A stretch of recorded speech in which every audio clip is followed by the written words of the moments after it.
you might fall, stumble you might fall. The mothership has landed. Pirate Radio. Welcome to the jungle.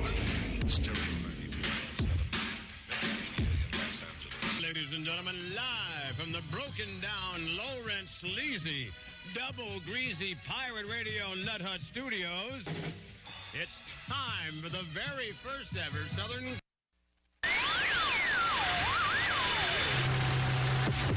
Attention! CPR Street Gang, this is all fighting. Standing by, over. CPR Street Gang, this is all fighting. Standing by, over. Right now, it's 12 o'clock, Americans, another day closer to victory. And for all of you out there on or behind the lines... Clock's run out. Time's up. Wind is blowing cold and dark. On the road and no way out. Broken hearts, a smoking gun. On the run. On the run.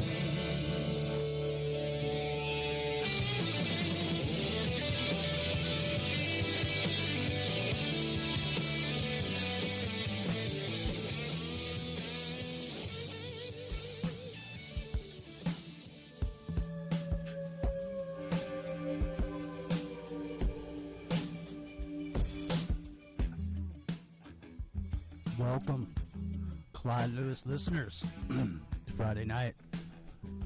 It's AfterMATH FM. It's been a long, hard week.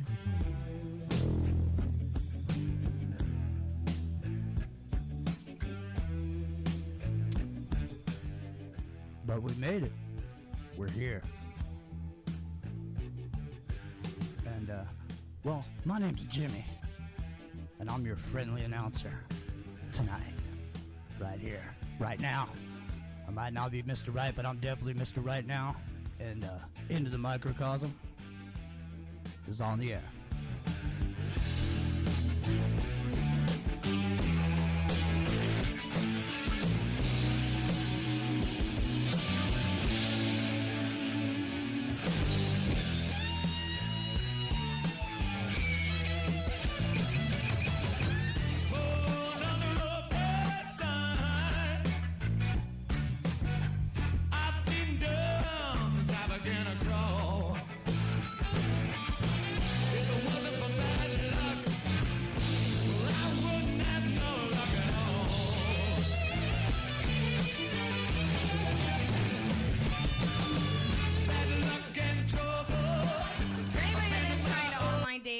Some hope. I did meet a dude online. It didn't work out, so it's a weird way to give hope. But you have to understand, there's still people that don't use their credit card on the internet. I fucked a dude from the internet. I'm like a success story and a survivor. I want a t-shirt. I think he was my boyfriend. He always texted me back. If you want to know anything about the modern woman, if you text me back before my friends do, you are my boyfriend. That's how that shit works now. But it's because of him I found the one benefit of online dating, which is he was the hottest man I have ever dated in the history of my life. So everybody I've ever dated was over here, and he was over here with like kittens and rainbows and other things I enjoy Instagramming.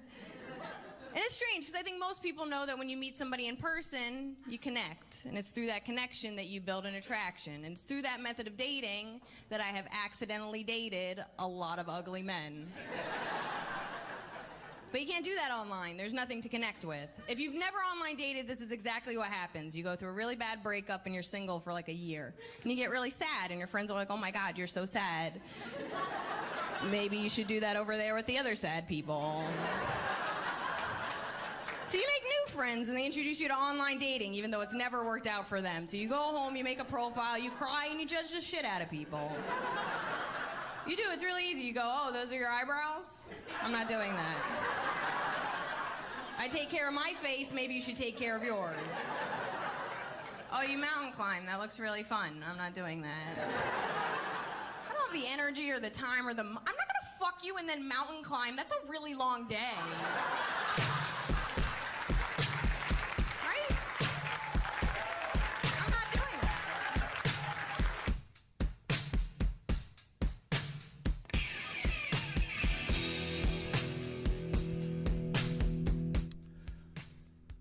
We're going to be talking about the Underground Railroad. We're going to be talking about the Speakeasy. And we're going to be talking about bringing down the Soviet Union with a fax machine. Stand by.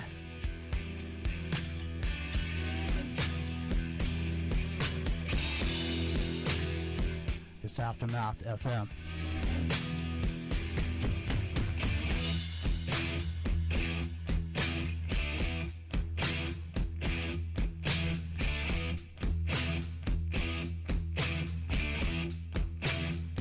Shady Riley, let loose upon the wall. She is the night, and my loneliness embalmed. She's The scenery, native dancers, and the charming songs. But wait a minute, something's wrong.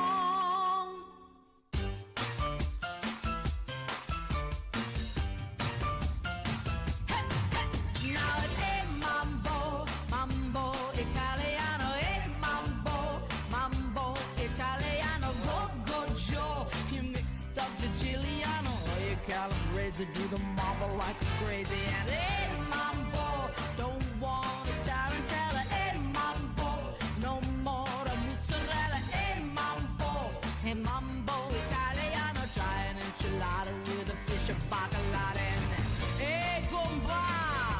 I love how you dance, rumba. Hey Goomba. Hey, Goomba. It's low key, man. It's low key, that's all I know. Keep it on the keep it on the down low, man. Keep it on the DL. That's what we're gonna be talking a little bit about tonight. We'll be talking a little bit about the down low. Epic Journeyman's running a little bit late. He paddled out a little too far. And now he's he's stuck in the surf. Yeah, he's past the point of no return.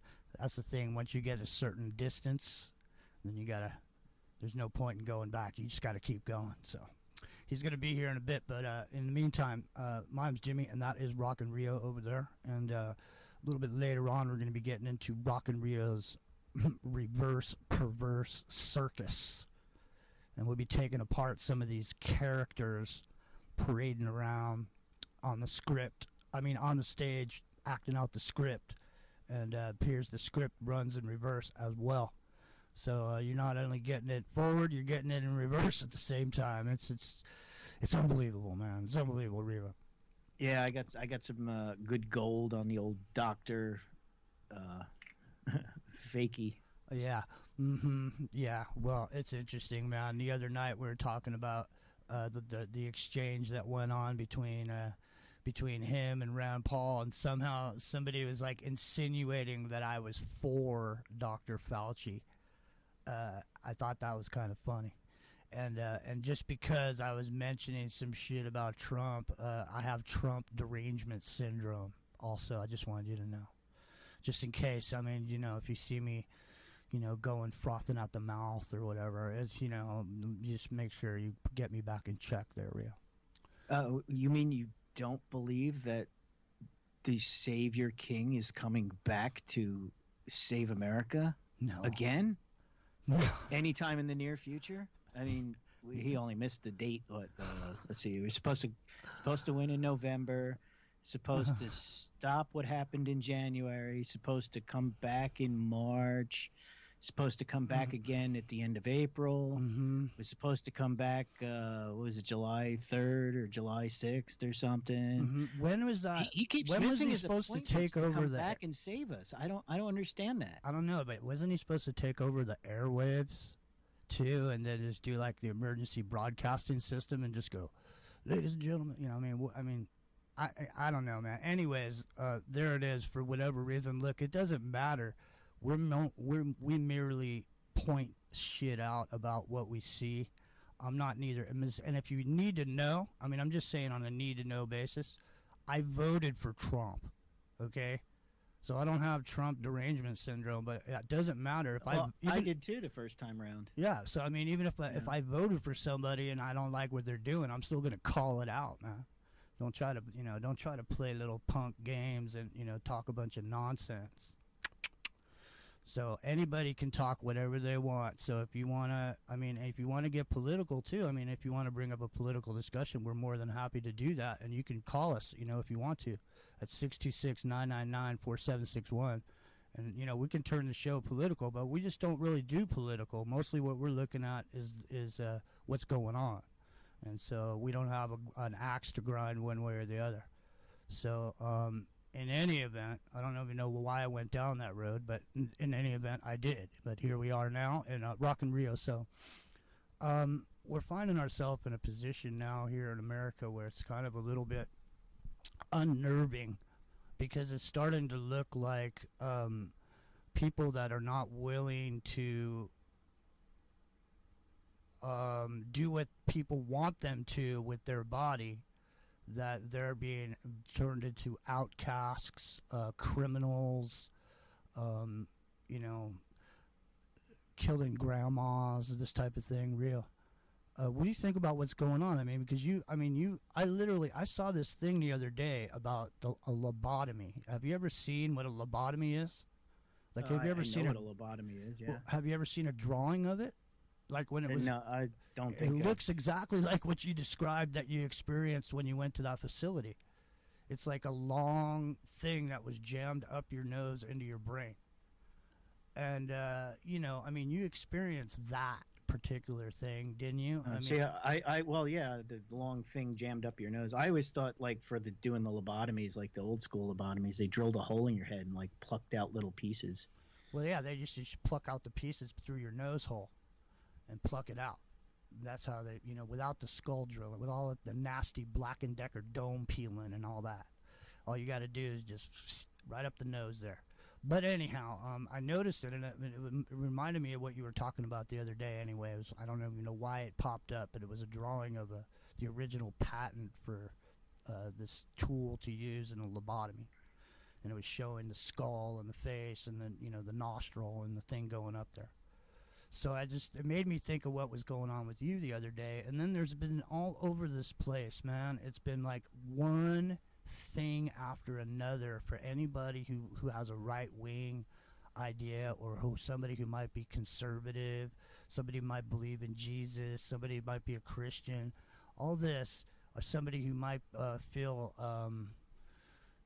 patriotic towards their country. Even the word patriot now is being used as a demonizing word that the algorithms are going to be looking for. They're saying if somebody uses anything, if you use the word truth. Well, isn't patriot one of the new definitions of domestic terrorism? That's what I'm saying. What they're going for with that? Yeah, and that's what I'm saying. And they're using that in algorithms. They're using that now. Truth. If you say truth anywhere, truth is another big signal. Ladies and gentlemen, if anything says it's the truth, immediately ignore it, because it's dangerous material, and you don't want to get caught on the dangerous side of the material, because that could only mean one thing: off with your head or down to the camp. That's the way it's looking. It's looking like, let me just ask you this question. Whether or not you wanted to do that or not, that particular thing, the Michelle Pfeiffer, whether or not you wanted to get with Michelle Pfeiffer or not, okay, it should be your own business. In other words, it shouldn't be anybody else's business. Hey, let me ask you a question. Have you ever seen any of your relatives or anybody get a flu shot? Was anybody coming around, knocking on the door, asking if you got your flu shot? No, not for me. I've never. Well, I knew you didn't, but I'm just saying, have you ever heard of anybody ever knocking on your door and asking if you got a flu shot? Nope. No, I think it's going to turn into a status symbol too. I'm going to tell you right now. It's going to be like, well, if you don't have the mask, if you got the mask on, you're one of those lowbrow citizens. You don't have access to all the benefits. You're one of them lowbrows, you know. When they want to come and do their dirty work, they'll come down to the lowbrow neighborhoods where all the people down there where they got to wear masks if they go out in public. And if you get caught without your mask, you know what that is? Attempted murder. What about that? What if they start taking that and turning it into a law? Because the majority of everybody will go, this is like they did. Well, I don't have anything to hide. Well, you don't want to kill Geraldo's grandchildren now, do you? No, but listen, I don't, just like back then when it was like, well, I don't have anything to hide, so I'm willing to give up my freedoms. It's, you know, it's okay to feel up grandma when she go into the airport. It's okay to not be able to say goodbye to my kids at the gate, you know? It's all right because I didn't do anything, so it's cool, you know? We got to fight them over there, so we don't have to fight them over here, see? And everybody, the majority of everybody said okay, and so here we are, body scanners, you know, dudes with blue gloves sitting at the airport, long lines, all this hassle. You know, it's like a never ending. So what's going to happen now? Same thing, right? The majority of everybody was wearing the facial coverings, right? Majority of everybody, you know, was leaning towards doing a certain thing with their body, you know, and so because they had to. And you saw them giving away millions of dollars. You know, they're giving lotteries, golf vacations. I mean, it's just... You get your free donuts. Donuts. Well, I mean, the thing is like, if you don't do it, the people that did it are going to want to point a finger at you and say, hey, there you go, I had to do it. Why are you special? Why don't you have to do it? So you deserve to be a second-class citizen, Rio. Because I had to, and you not want to do it, well, you know, I think you deserve to be a second-class. I don't want you in the same building as me unless you put a mask on, slave, before you, you know, attempt to come into my presence. Because you're one of the slaves, see? You can't have the good jobs over here, the essential job. You get the slave jobs over there where you got to wear the masks with the rest of the slaves. Because we're over here, we're the thinkers over here. We don't want you in our space. We don't want you contaminating the air with your murderous breath. Well, you know, you even see this now, like on the gaming channels and stuff. You know, like people who broadcast their game streams and stuff on Twitch or whatever. You know, they're doing these like public service announcements for getting, you know, the Dance with Michelle Pfeiffer going. And you know, there was one guy the other day that was pointed out. You know, he even said, you know, people who promote not getting it or whatever should be arrested because, you know, they're stepping up to commitment. And, you know, this is like some, you know, hipster that's, you know, streaming games on his channel. Like, if you're a game streamer, just shut up and play your game, right? I mean, you don't need to be making public service announcements to the 12-year-olds that are watching you.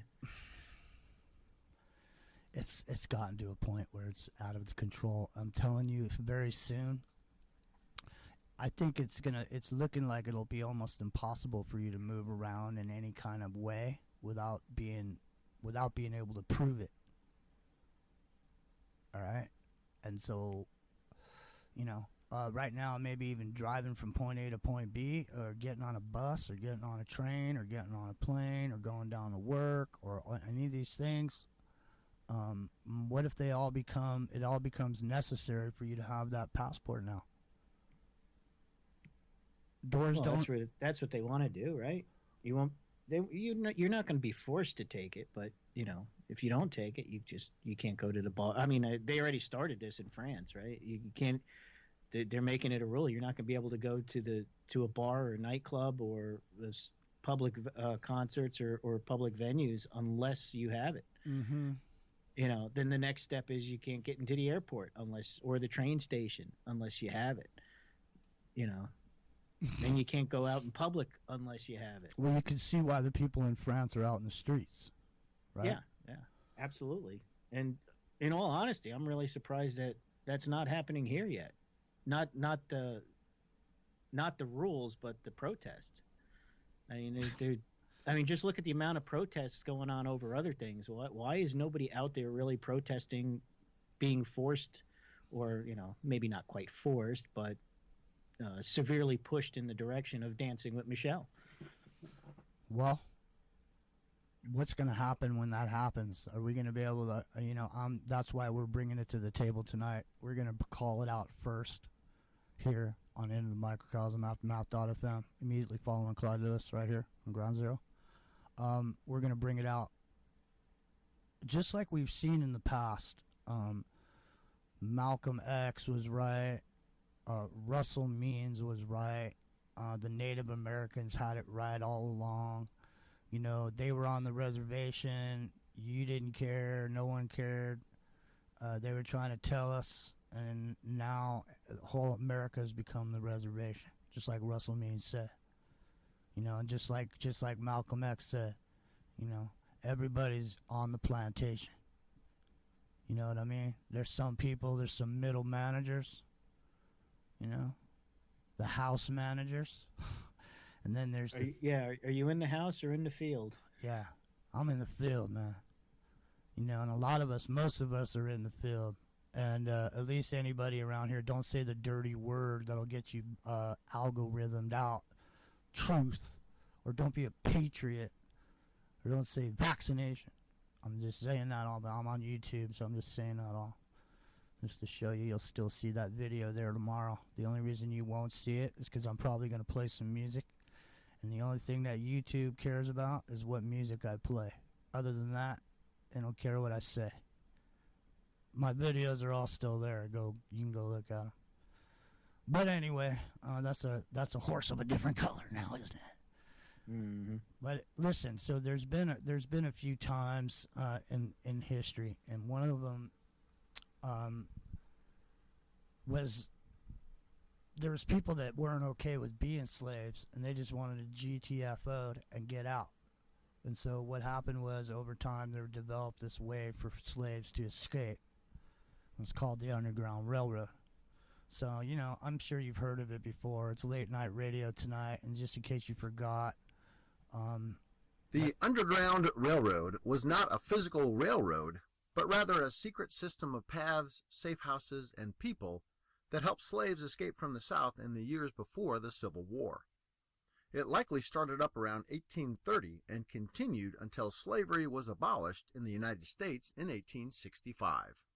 No one specific organization or leader took charge of the Underground Railroad, though there were famous figures who were part of it, like Harriet Tubman. Many of the people who wanted slavery to end, also known as abolitionists, participated in helping slaves make their way to freedom. The first step to joining the Underground Railroad was often the hardest. Slaves had to escape from their owners.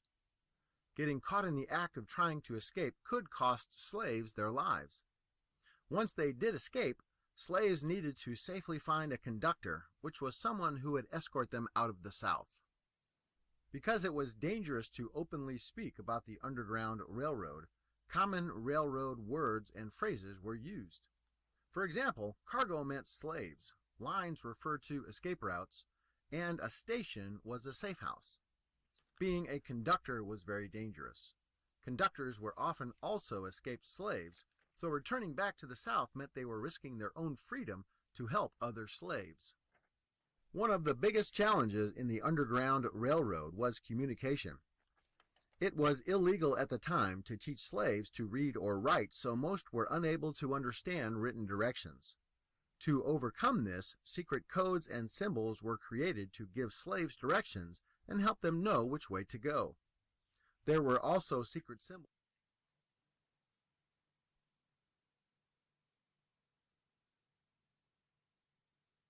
Secret symbols, secret railroad. All you have to do is,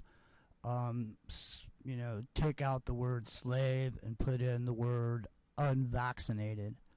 And I think, the time is coming for people who are of this mind, especially, there seems to be a distinct political ideology around some of the people that are not wanting to get vaccinated. Not to say that everybody who's a conservative is not going to get vaccinated, but there's a lot of conservative Christian gun owners that not going to want to get vaccinated, that fall into a certain kind of group.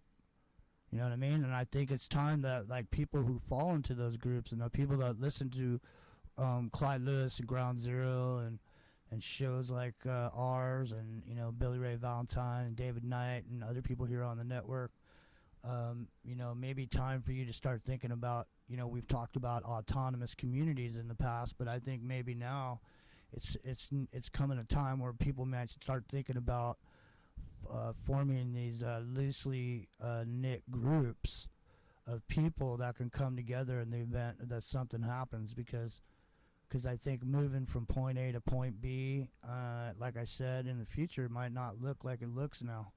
I mean, it may look a little different. I mean, like I said, the other people that had to go through measures in order to keep their jobs or whatever, they're not going to have any sympathy for anybody who's not willing to do the same thing. So, I mean, there's not going to be anybody who's going to be on those people's side. In other words, the full weight of the government will be against it. All the media people will be against it. The social aspect of the shaming and the shunning will happen. And it'll turn people into a class, a subclass of citizens.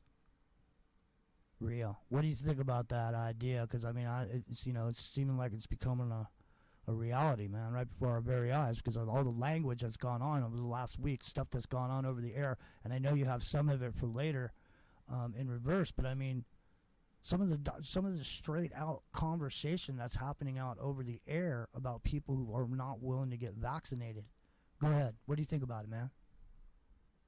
Yeah, I mean, it's pretty amazing how they're just pushing and pushing and pushing and pushing, and now they're they want to criminalize it, make you feel guilty, and the story keeps changing too. Like it's first don't worry about the kids are fine. Now the kids are not fine. It's almost like nobody can make up their minds exactly what's going on, and there's gonna come a point where it's going to hit the fan, and there's going to have to be a way out, right? And there's got to be the only way really out of it is if the people who are against it join together and do something about it, because everybody sits around and waits for everybody else to do it. Nothing's happening, and the plan is just keeps rolling on and on and on and on, right?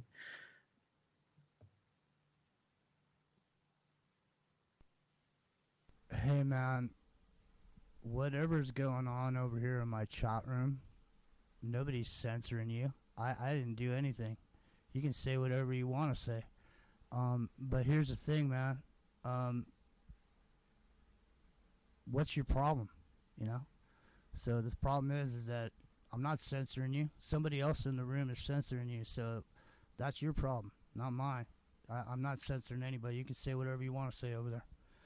My name's Jimmy. It's in the microphones, AfterMATH FM. We're here every night, Monday through Friday, immediately finding Clyde Lewis and Ground Zero. And so, yeah, it seems like the little punks are in there like troll skis. But it's all right. So, hey, Rio, shout out those trolls over there. And I'll shout out these ones over here. No, I'm just kidding. But so literally, though, so the Underground Railroad is something that like people should maybe start thinking about, and because we're in a situation where people may not be able to move freely throughout the country. I mean, because we saw earlier in the last time we saw a lockdown, we saw that there were checkpoints being set up, there was military being moved around the country to different places, different points, border points, that type of thing.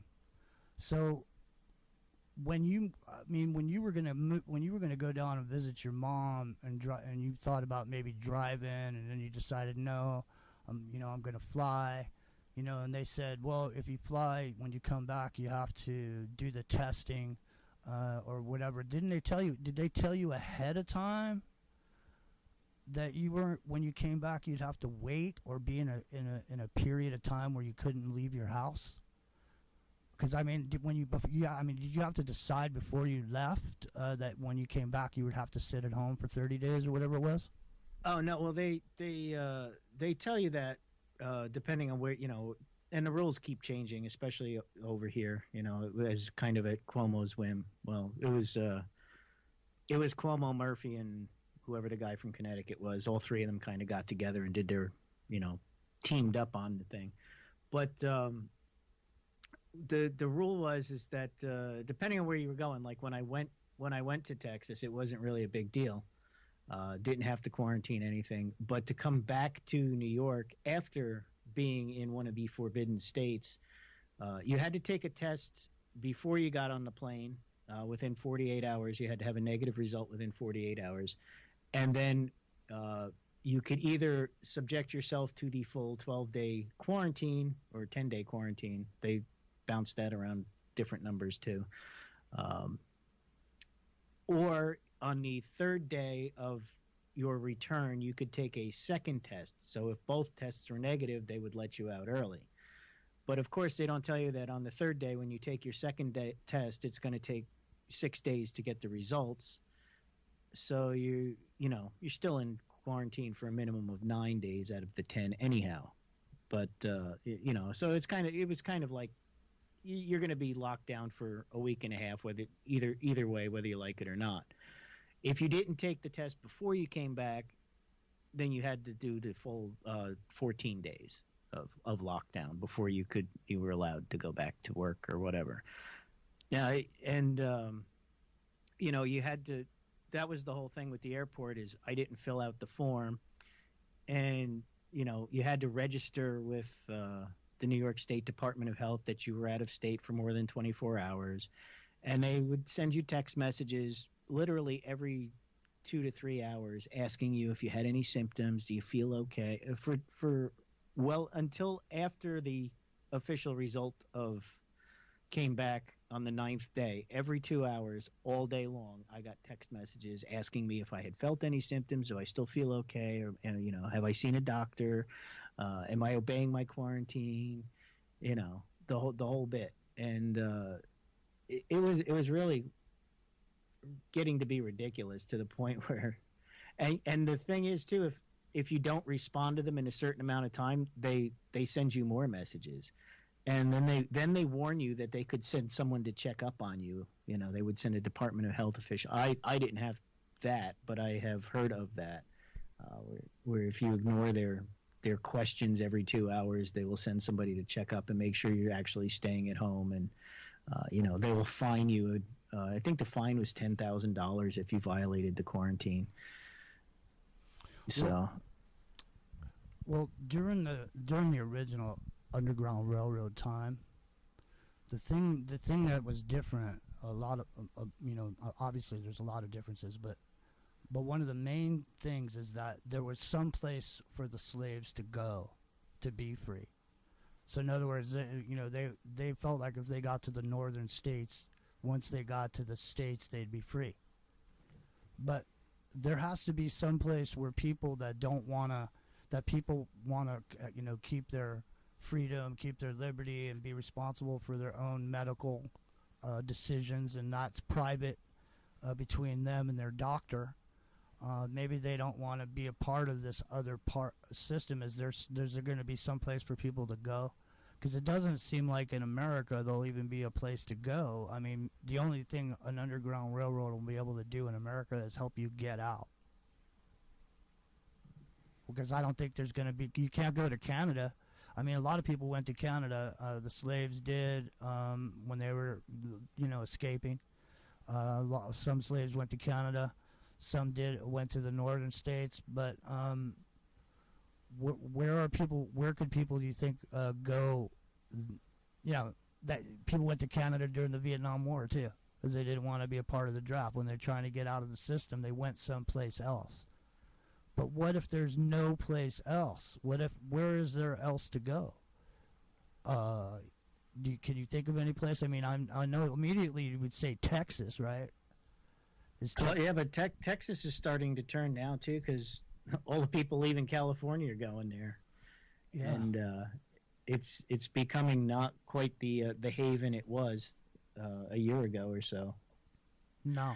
But well, I mean, that's what I'm saying. I'm sure there's like some space in Central America if you want to sneak down across the borders in that direction. Well, what about all? Seems to be pretty easy to cross. What about all of these other players that at some point were anti invasion of the government into your bodily decisions, but all of a sudden they just got on the team? I mean, is there just literally? I mean, one of these dudes from Moderna just became another billionaire. I mean, is there just so much money flying around right now that people are willing to just fucking sell their soul out to get up on there and tell people to do something that they themselves are not even going to do? I mean, they're just, I mean, not to say that there's anything wrong with whatever decision anybody makes. If you decide to do that, that's your decision. What we're talking about is the ability to be free to make that decision and not have a stigma attached to it. And I know it's a drag. It's a drag to have some white dude up here talking about stigma being attached to some shit or whatever.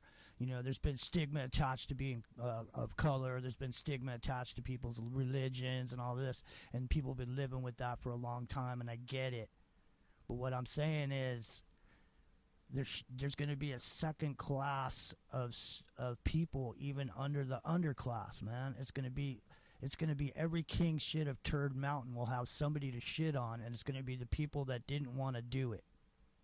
They're going to be the whipping boys for everything that goes on. The enemy. They got to have an enemy. You know, I was listening to this guy today earlier talking about Freud and mass psychosis, and the two things that they needed to have that was complete is to have ignorance in a population, and fear are the two things that they needed to create psychosis, mass psychosis. So there's mass psychosis been going on, man. It's been driven over this last year to the point where people are literally frothing out the mouth, man. You know, you say the wrong thing down at the gas station, and you're going to see yourself and, find yourself in a situation. I saw it happen the other day. I saw this dude is just, he's just over there cleaning his windshield, man, and some other dude got, pissed off about the squeegee or something, man. It turned into this big argument. These people are just going nuts, man. Looks like they've joined us, the Epic Journeyman and Monty Dean, the man from under. Monty Dean, are you there? Epic Journeyman, are you there? Both of you. Yes, we got the same bus. We got the same you bus. guys came on the same bus. Excellent. Well, did you show your pass when you got on the bus to make sure that you had been, appropriately attended to by the federal governments on both your country and Epic Journeyman here in America, that they have the right to tell you what you should and shouldn't do with your own body, and make sure that you have the ID to prove that you did? Did you need that to get on the bus? Not yet. Hopped on the ferry, yeah. Okay, yeah. Not yet. But also, when I got to America, I just spoke, and they were just dazzled with my Australian accent. So I distracted them by that, and Happy Journeyman just slid behind me. So it worked out well. Yeah. Well, Epic Journeyman, Monty Dean, we're talking about the new Underground Railroad that has to develop because the second-class citizens who don't want to partake in the system's idea of what should be done with their own bodies, but that they may develop into a side community, maybe, because I've seen this this advent of the pop-up store where you don't have a store, you just show up with out of the back of your car and sell some stuff, and I think more and more people are doing that. They're getting out of the system. They don't have business licenses, and slowly there's a black market system developing that looks a little bit like Blade Runner, where, we're going into a time. I mean, everybody that I know that's against the situation, against the Michelle Pfeiffer, they're not going with Michelle Pfeiffer no matter what anybody says. So what are they going to do? What's everyone going to do at the point where you can't move freely anymore because of that? Or you can move freely, but every time you go from point A to point B, they give you a test. You have to get a test. You have to get a test every time, just like, when they move you from one jail to another, and they make you bend over in each jail to make sure there's nothing up your butt. It's the same thing. They're going to do the same thing. They're going to make it so difficult to move around without having the proof that you got that done, that people are just going to eventually either give up or just, explode. So go ahead, you guys. What do you think? Underground Railroad, is it time to start establishing loosely knit groups and conductors to weave us secretly through our destination? My short answer is, and we'll obviously expand on it. You need a destination before all that would work, but that would make sense. But in the meantime, I would put forward sort of hiding away and just letting the system chug along as it does, which is just terrible at the moment. If we're not able to travel, and if it gets to the point they want to put us in camps or anything,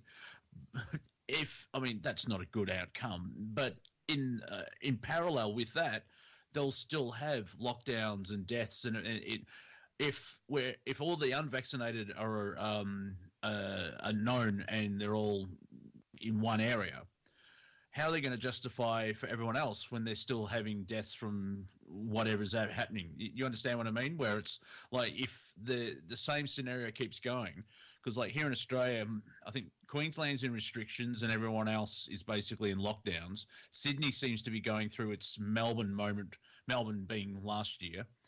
And I find it fascinating because they had the vaccine push, and I'm not a good scientist, and I've met a doctor, but I haven't seen any. I wonder if there's a correlation, because the more vaccines, Michelle's have been released into the community.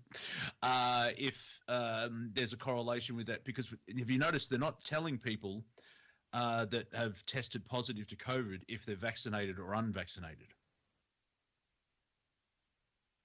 Yeah. Well, listen, Epic Journeyman, are you there? I'm here. I'm Underground Railroad's a submarine. Yeah, so I'm hitting the waves, I think, that way. The best plan is probably just to plan on a communal living. You have to not tell anybody not in your group, basically, where you're going or what you're doing. Because, as soon as you make it like a movement, or you give it a name, or you promote it or something like that, then it's, everybody's on to you, and you have everybody trying to follow you and harass you, basically. But if you just kind of just go do it, I think you'll be okay. And things like Starlink. I was checking out Starlink, how good the connection is. A lot of places it's 20 to 50 times better than the best internet connection in the town. It's not that way everywhere yet, but it's going to be. It's just little tiny antenna, basically. You just take it wherever you want to. Plop it up there as long as the coverage is there. And, you can still communicate. I wonder whether or not airlifting them to Cuba right now, actually. That's actually one of the coverage zones, is kind of that area. Colorado's got some really good stuff on one side of the Rockies. But it's going to be in Hawaii, I think, in 2 or 3 months. And the democratization of the web, basically, that way. Obviously, if they change the currency, that'll change all that. But you could just set up, if you have a community, where you're okay with not everybody being on the web all the time, but you can go use it when you want to periodically, share and stuff, not have your position triangulated, make it all passive. You can still live a pretty normal, modern life if you just don't make it obvious, Can't tell anybody what you're up to, though. It's going to be like Gattaca. It was funny because they said, well, not funny, but they said in the little explanation I played earlier that slaves weren't allowed to learn to read or write because they had a lack of communication. So what came to my mind was the same thing could apply when you can't log on to the internet anymore because you don't have proof of everybody's going to have their log on, and you won't get on the internet without your proof. And what about something like that? You know what I mean? If you don't have proof, you're not on the internet. That's what I've been saying. So go ahead. Oh, it's just very good, and also it's going to be fascinating to go to that scenario / mindset, because if the idea, America is based on freedom.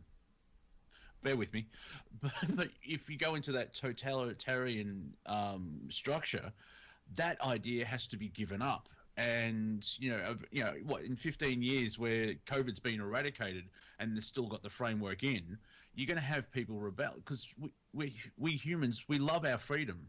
If you know what I mean, I don't see it like, it may come in for about 3 months, but humanity will say no, that's enough.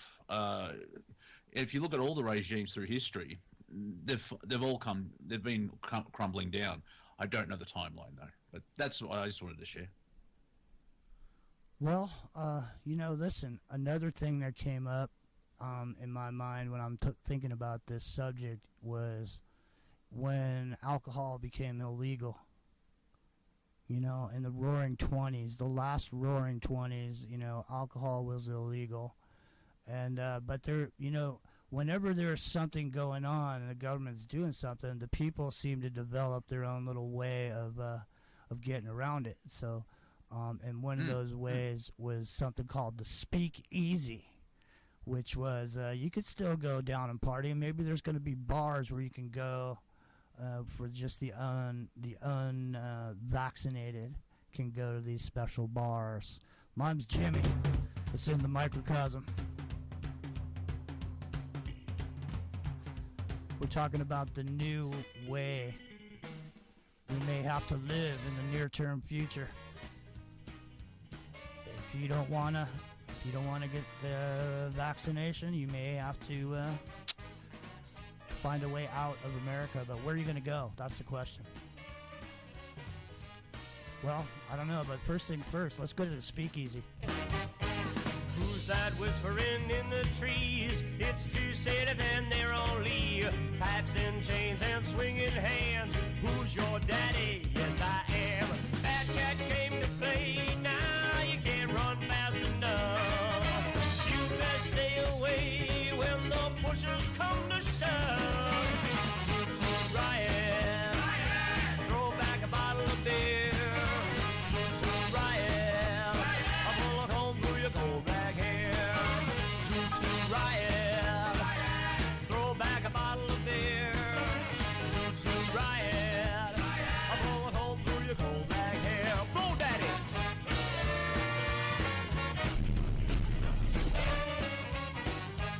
With the passage of the 18th Amendment, nationwide prohibition was underway. How did the government attempt to enforce prohibition? How did Americans try to circumvent it? Just after the 18th Amendment was ratified by the states, Congress passed the Volstead Act as a means of enforcing the new amendment. When the new law went into effect, 1,520 federal prohibition agents were given the task of enforcing it. Thousands of gallons of alcohol were immediately poured down the drains and into the sewers. Initially, those in favor of prohibition praised the success of the noble experiment, as they called it. Arrests for drunkenness were down, as were reports of alcohol-related illnesses. So the cases were down. They hired these 15,000 federal agents to round up all the potential murderers. If you don't have your mask on and you didn't get a vaccination, is that attempted murder? I don't know. I think it may be. But what do you guys think? Now, a speakeasy, an underground railroad, a whole underground economy developing around this. They cut off the... Wait a minute, you can't use those Federal Reserve notes anymore? Well, what about the underground economy existing strictly on silver and gold? That everybody, the same people that don't want to get vaccinated, they've been squirreling away silver and gold. So what about that? What about a whole economy? What about the economy that the Mad Max economy of America? How about that? Go ahead. What do you guys think about that? Also barter. you'll see people bartering. Because, like, if I've got orange trees, I'm not going to survive on eating oranges alone. However, if I know 8 people in walking distance, someone has chickens, someone has cows, someone has vegetables, you just sort of barter. It's like, I'll give you a bag of oranges, you give me some eggs, blah, blah, blah. So you may see that mainly because you just can't deal with, like, I mean, these ideas of, I think it's here in Australia, like we have to QR everywhere, so we have to voluntarily get tracked. Like, oh, you've been here. It's for contact tracing. Like, yeah, but this could be easily used in a negative way. But they want to stop, like I think it's the UK. They want to stop people from going to clubs and gigs and bars and stuff like that. And it's that slow push in, but eventually people are going to go French and they're going to stand up to the government. Well, the thing about it is, and Smurfer Girl on the chat over here is mentioning that, it's the opposite with the shedding. It's the actually opposite, but that's funny because that's exactly what's been going on. Is the opposite is being shoved in everyone's face. The opposite of exactly what's actually going on. So the point is that we shouldn't know. I mean, there's with the HIPAA laws that are in place, no one should have. Besides you and your doctor should know anything about your medical history. So no one is allowed to ask you anything about your medical history. Employers are not. No one can use any of that against you, supposedly because it's private. And there's been a bunch of laws passed around it, but now all of a sudden it's okay.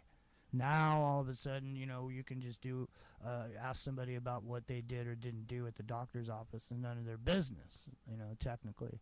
That's why there's a door on the office. That's why there's a curtain on the voting booth. Okay, yeah, that's why actual, there's actual privacy. Yeah. Right. So listen, but we were talking about it when we were thinking about the Underground Railroad, and we're saying, okay, well, when the Underground Railroad existed, there was a place to go.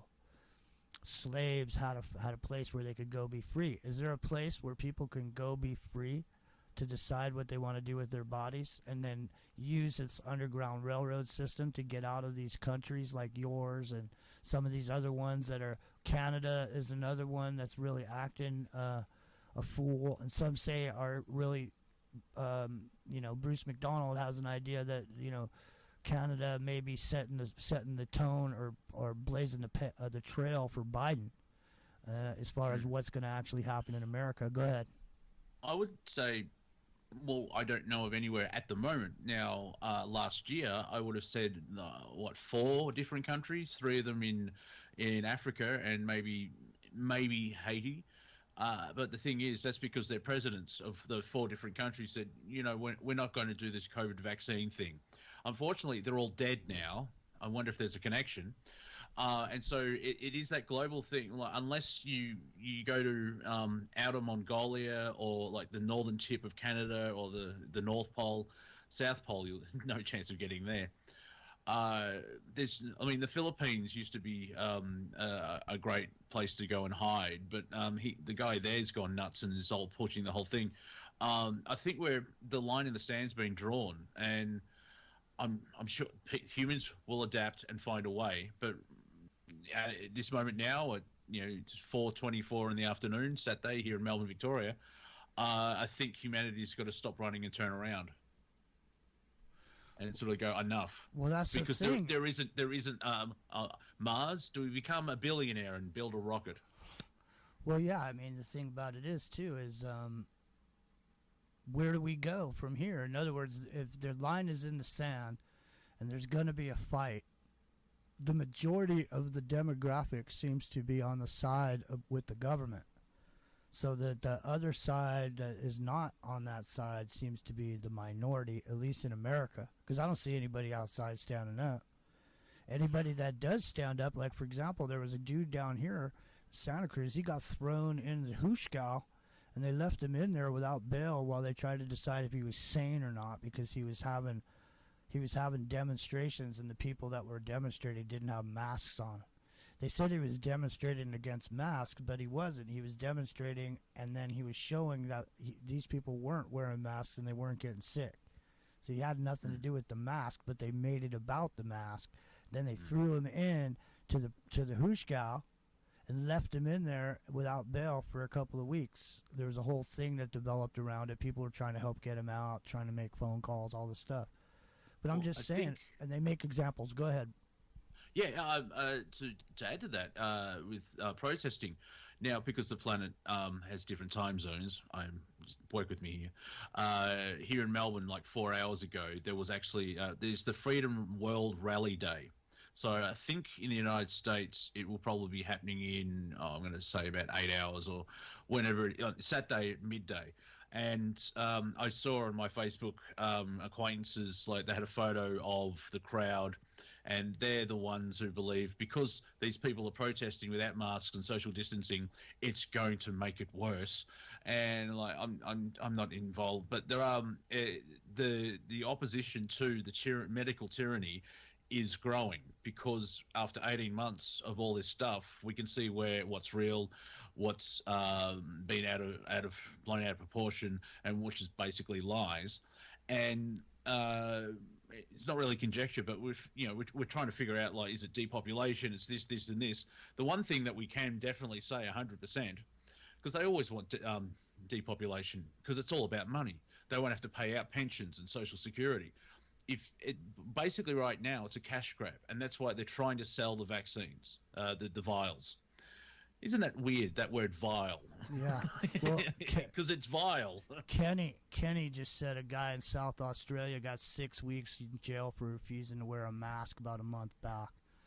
So the thing is, and hang on, Smurfer Girl's saying it's a sign of submission also. And I want to point out, you're 100% right, Smurfer Girl, on that. And I'm just going to say that you will have to submit to wearing that mask if you don't want to take that shot. And people are going to make you wear it, If you don't want to wear it, you're going to get beaten on. You're going to get thrown in jail. You're gonna get tested every time you go from point A to point B. You're gonna get fucking handcuffed. You're gonna get spit on. People are gonna yell at you at the store because their phones are gonna be going dee dee dee dee dee dee dee dee dee because you walked in proximity of their phone and that app detected you as being somebody who's unvaccinated. And that means every single Karen on earth, as soon as that alarm goes off, is going to start screaming at you. Get your mask on. Put your mask. We got somebody they're unvaccinated. Everybody's going to be snitching on everybody else. It is going to be a sign of submission. And the worst kind of people are going to be on top of you with a whip, calling you the bad boy, the whipping boy.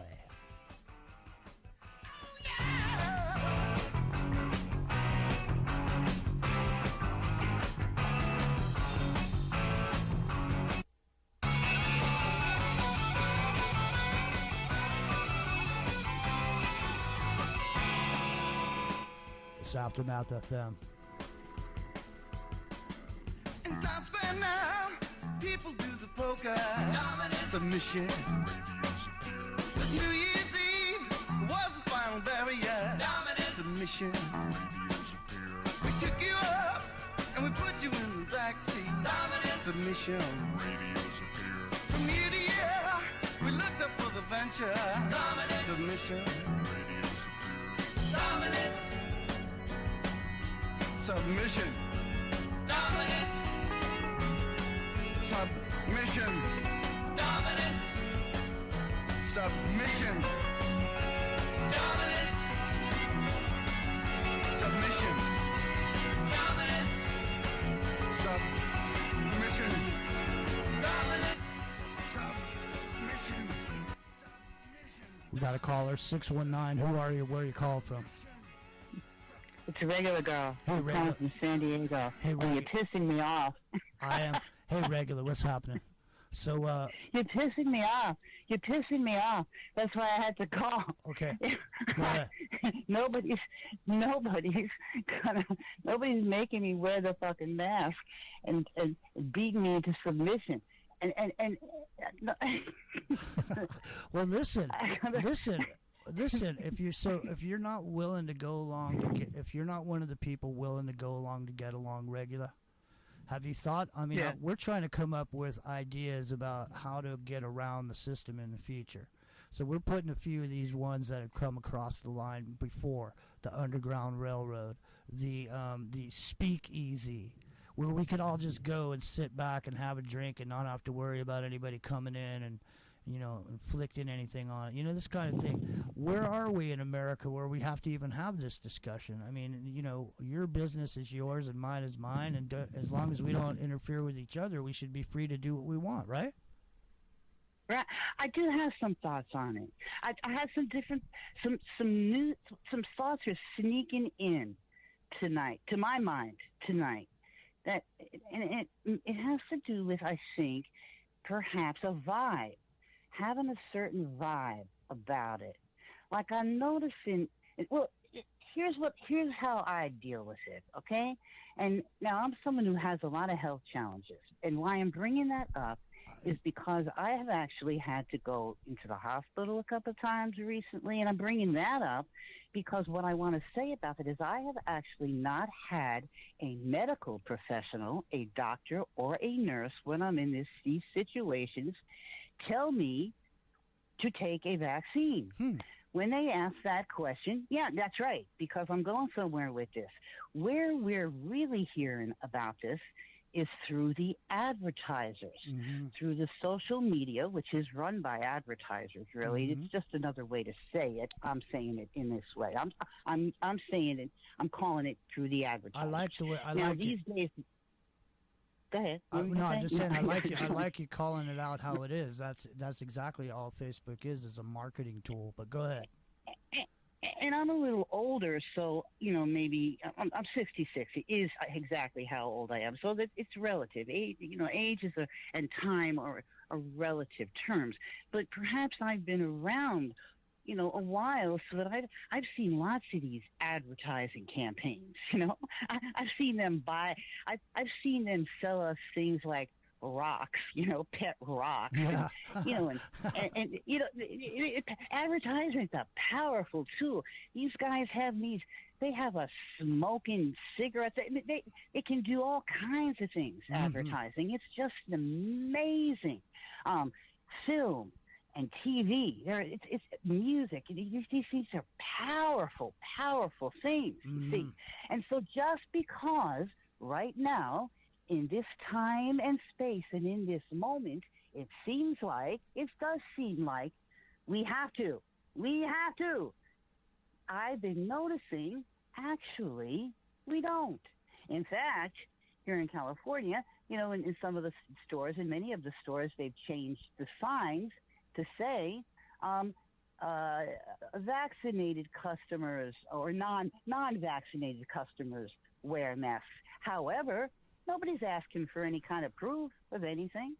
So going back to what I was saying initially about how do we handle this and where do we go? Well, where do we go? Sometimes, in terms of consciousness, sometimes where we go is a state of mind, isn't it? Right? So, we can kind of go into the store and in the state of mind, maybe we don't have to protest about wearing masks. If we listen closely to the stories that maybe you guys are even just talking about tonight, maybe the person who was thrown in jail, I'm not saying they were or weren't because I didn't hear the whole story, but maybe the person who was thrown into the jail was protesting about wearing the mask, or maybe they were making a big scene, and maybe, I've lost it at certain times, on a variety of things, and, we all have our pushing points and where we lose it and where we don't. And, I have lots of things to say about the jails and the way those things in our, what's that thing called again? Oh God, why can't I think of it? The protocol that we're supposed to, that the legal system is supposed to be following, which they are not. So that's a whole other subject. Also, well, the thing is, hey, regular. The thing is about it having it, even though there's no ramification right now. In other words, they have a place for, hey, that non-vaccinated people don't have to wear masks, but no one's checking it. Right. But the thing is it's like they're grooming everybody to get used to that, because at some point, There's going to be. Of course they are. You and I talk about social engineering for all these years now that we've known each other. Maybe not physically and in person, but through chat and in vibe. Yeah. You know. Yeah. You know. Yeah, But okay. Let me get back to this point about where do we go and what do we do, and do we have to get vaccinated? I'm saying, Jimmy, it's occurring to me that there is a possibility that those of us who do not want to and don't believe in it, maybe, no, we don't have to. And we're going to be able to live just fine without it.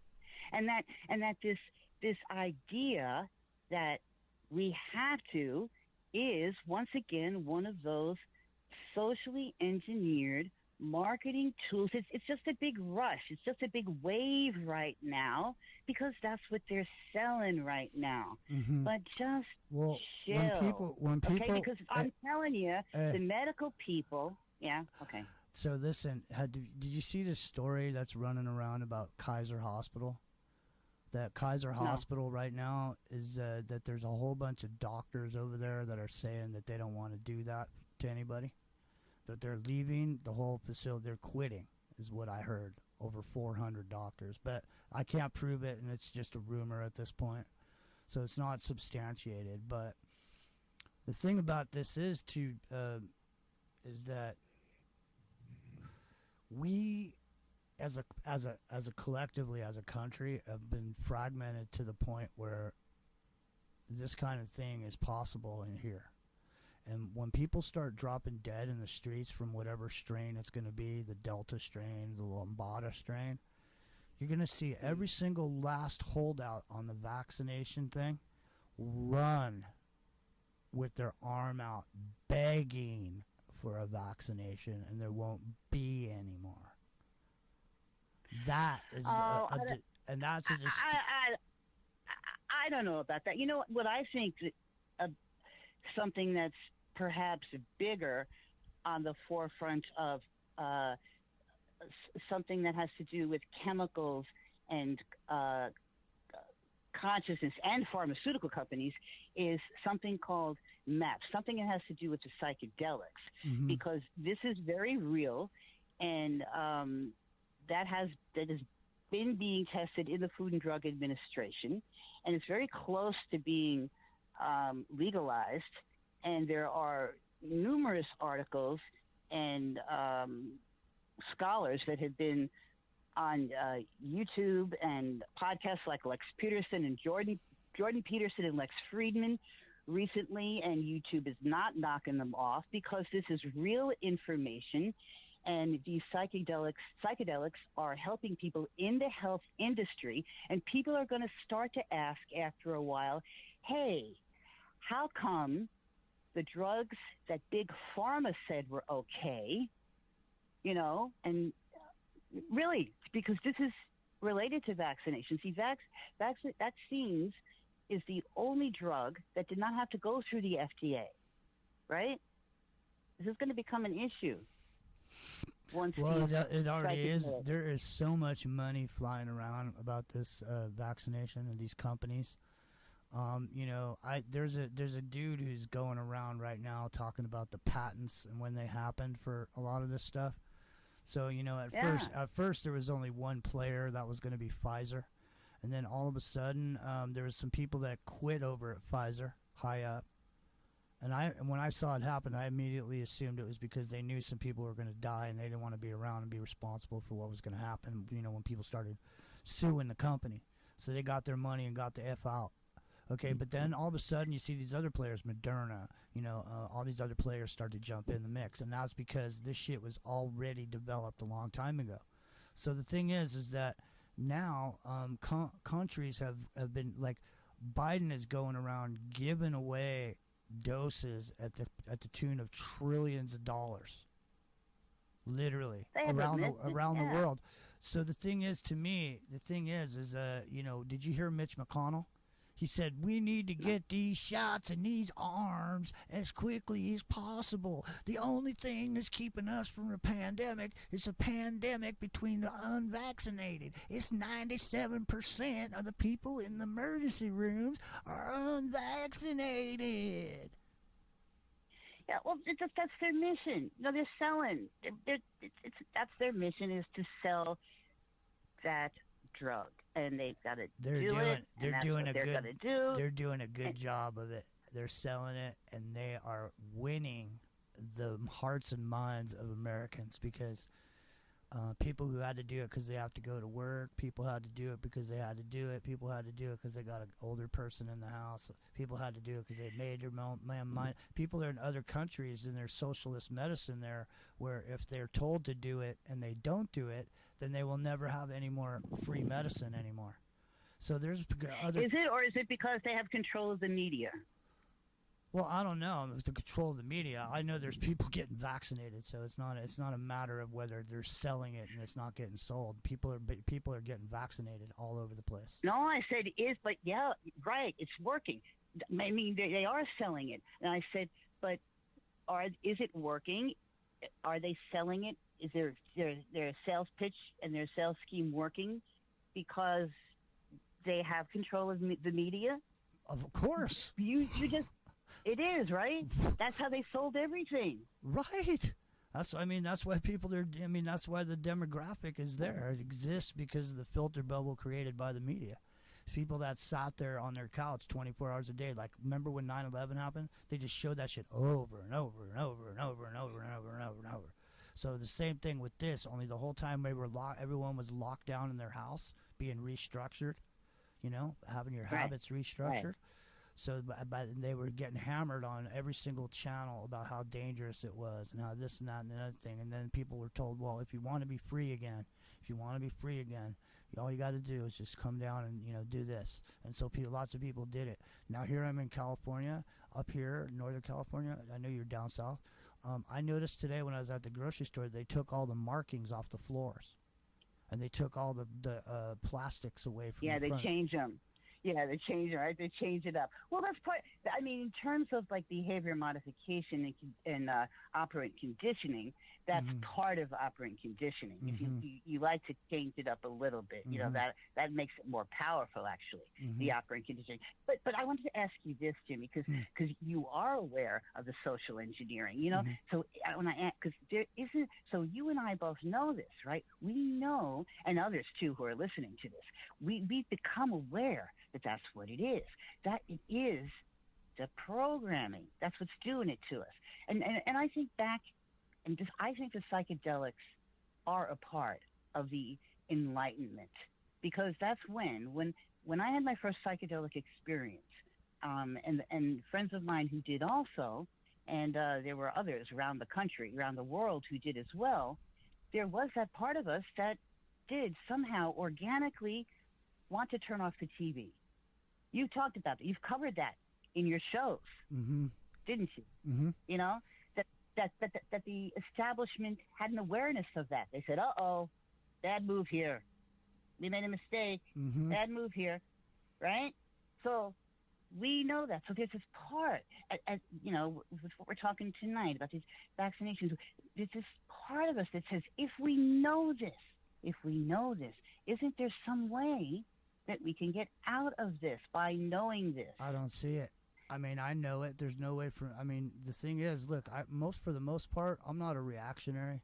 So I don't do shows based on current events or some shit that's happening or whatever. But it's gotten to I think there is, Jimmy. Well, I think at this point, it's gotten to the point now where I'm starting to wonder what's going on, because I'm seeing a lexicon of dialogue develop around people that are refuseniks on the mainstream media, and I'm seeing employers, corporate employers, starting to require what the federal government wants to get hired, and I'm seeing a lot of things starting to look a little bit weird. Things looked weird in Germany before Hitler took over. Things looked weird in America before Prohibition. You know what I mean? Things looked weird for a minute before the thing actually happened. And it was people that were in the moment coming up with solutions. And so what I'm saying is that, if this kind of thing happens where people are discriminated against or made into a subclass because they're not willing to do what everybody else did or go along with the crowd, I think we were in trouble. Thanks for the call, regular. Great call. Really appreciate you. Love you, Okay. and take care of yourself. Right. I love you 'Cause too. I love listen. you I too. know Bye. you got. Hey, and I know you got health problems too, and you know a lot of us do. And like we don't want to go walking around telling everybody about our health problems every time it's some needle dick the bug fucker at the door down at the nightclub. You know what I mean? I don't want to. I'm not here to kowtow to king shit a turd mountain over there at the donut shop, because I want to come in and get a coffee and a donut. You know what I mean? All right, we love you, Rega. Thanks for calling. We'll talk to you. All right. All right. There she goes, regular girl down in San Diego. So you guys come on in, jump in here. We don't have much I've time. got my plan. Go I've ahead. got my plan, I think. Go ahead. So Greenland. The plan is Greenland. So check it out. Why Greenland? Well, because as the glaciers melt and the permafrost melts and the ground becomes more fertile as ground becomes unfrozen, several things are happening. Nobody lives in Greenland hardly at all. There's some Inuit tribes, basically. You want to get in good with them. And then that's pretty much it. But it's this massive, true landmass. I mean, it's the size of most of the United States, basically, right? It's an untapped resource, literally. And the thing about it is that it's on the right latitude to catch all the Starlink stuff, so it'll have internet. It's gonna thaw out, right? It is, right? And as the glaciers do the work for the people, as they move all this land, it exposes all this terrain that has all kinds of minerals and gems and things exposed without you having to dig for it. You know, it's doing the digging for you. So, and it's water's going to become a higher and higher demand as time goes on, fresh water, but all the fresh water you can possibly want for lifetimes right there in Greenland, right? I'm telling you, that might be the path. Our What railroad. What do they speak in Greenland? Well, hopefully they'll speak English because we're all going over there. Now, Well, yeah, I mean, if enough of us turn up, colonize. Woo! Oh, sorry. yeah, but no, I think there's mostly tribal languages in English and some French maybe, because they're close to Nova Scotia and Canada and all that stuff. So I believe most of the people are on the West Coast. I have to look that up. There are some corporations going down there doing some survey work because of the minerals I was speaking of. We want to beat those guys to the punch, but yeah, I don't see what could stop you. I mean, basically, you just have to make some good deals with the tribal elders that are there. It's their land, right? Yeah, why not? I mean, that seems like it's 20 years from now. It's going to be the place to be. Well, Did you, except for see, how are you going to get there without you can't even leave the country now. There's no leaving without your passport. Got to leave now. There ain't no. That's what I'm saying. There ain't no leaving now. Where are you going to? You can't go to Greenland. Longboat. Yeah, you can't go to Greenland now. I mean, it's a good idea. I agree with you on one level. But what I'm saying is the going to Greenland thing has to happen not necessarily in the material world, but in forming groups of like-minded people, loosely banded together in case something happens, that you can form this sort of underground railroad for yourself, to have a speakeasy place for yourself. And one of the main things that I want to talk about tonight in the event that this happens is something that happened in the Soviet Union, which was the Soviet Union was basically brought down with a fax machine, believe it or not. And it was because that information, there was no copy machines. They were all locked up. The people couldn't get any information. The only way to get it was they set up a loose network of fax machines where one person would fax to another person. That person would get the fax and then go tell 10 people what was on the fax and give them a copy, of the fax. And then they would handwrite it, and then they would disseminate it amongst the people, and that's how they got information out. And you can go look it up. It was really an intense moment. And there's a couple other hacks that were equally as effective. Poland, with the Lech Wałęsa thing that happened. They got fax machines from the AFL-CIO over here in America. The South African transition that was made, not the one going on now, the original one that was made, mostly the modem had everything to do with that. So, but the idea is, in the future, what if you can't connect to the internet? What if you're one of the second-class citizens and you can't connect to the internet anymore? Because it's Internet 2 now, with the new digital currency and the new ID system, and the old clunky internet is for everybody else. That's with all the pop-ups and all this super slow. There's no way to watch a movie on it. That's what you get if you're in the second cloud. You better mask up when you talk to me, boy. You better mask up before you talk to me, because I am of the crowd that has been risen above you. Mask up when you talk. You got your mask on? I'm just kidding. Come on, I do have my mask on. Can you hear me clearly? Hello, can you hear me? Well, also, I don't think everyone that gets the jab is going to die. However, I'm sure, because it's on a basic level, it's experimental gene therapy, so it's going to adapt to humans. And how are they going to spin it in 2 years if everyone is sick? All the vaccinated are actually sick, and the non-vaccinated are glowing because they're healthy. How are they going to spin that?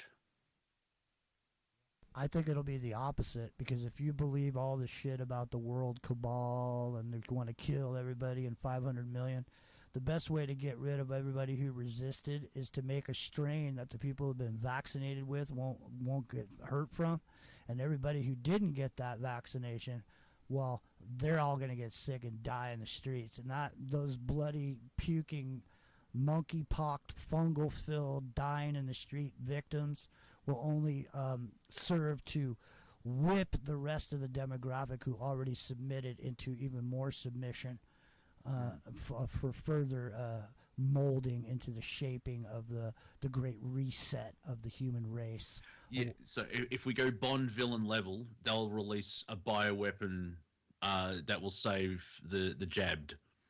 Yeah, that makes it. Thank you for your answer. Also, for entertainment purposes, Jimmy and I are just making shit up, just to make sure. But who knows? I mean, I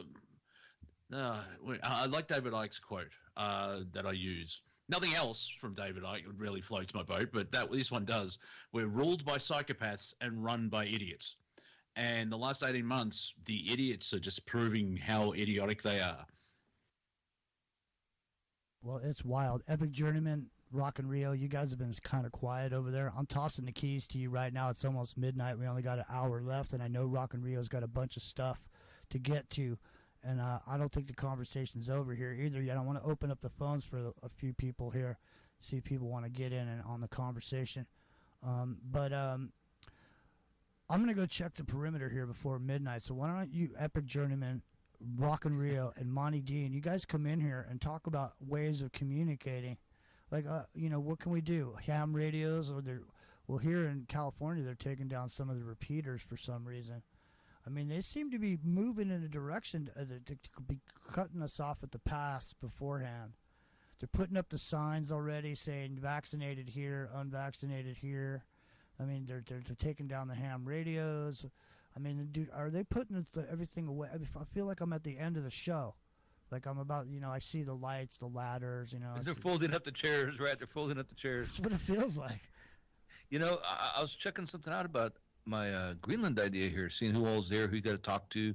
Denmark has a big part of it. They actually run it. I mean, it's locally run by the Inuits there, but they go through Denmark, and it is on the southwest coast from most of them are. But check out this Air Force base.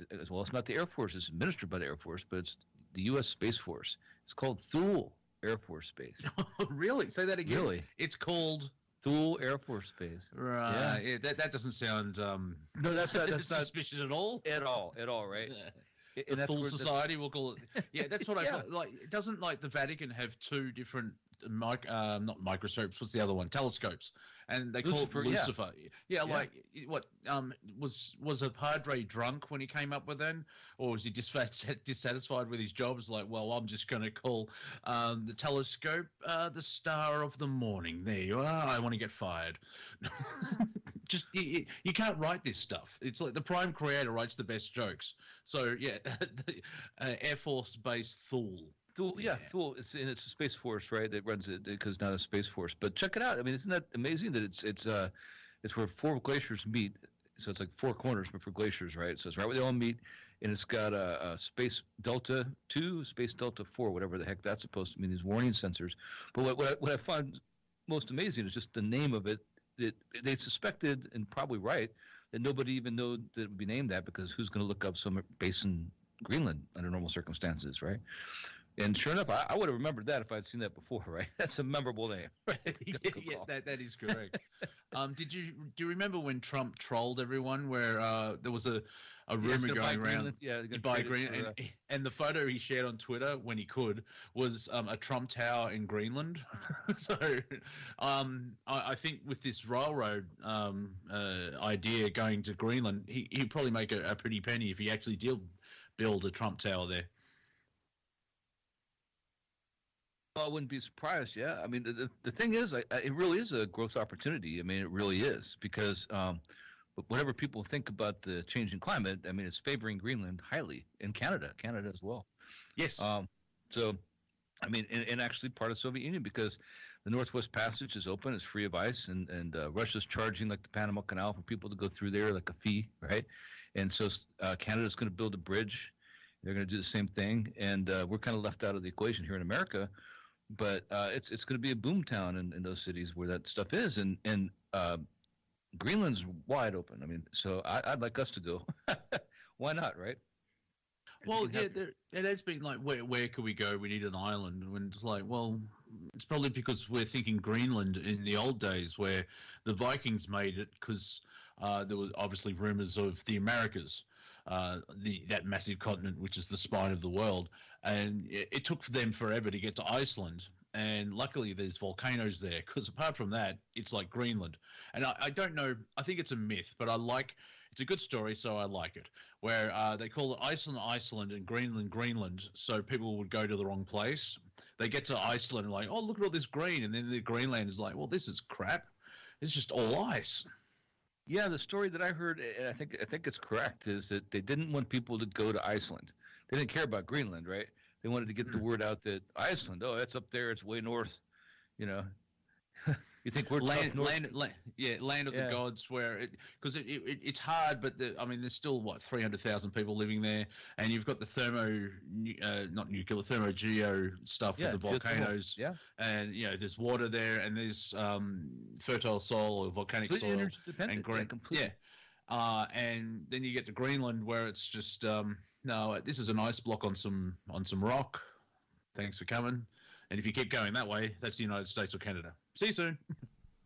Yeah, and now because of the melting ice, I mean, it's going to be completely habitable. It's going to be pretty nice in 20, 30 years. It's not too bad now. The only problem they have now is that the places that are habitable, PG&E's public. There's erosion. There's whole sides of the cliff falling off and houses dropping into the ocean and stuff, because they're depending on that permafrost, and the permafrost is gone.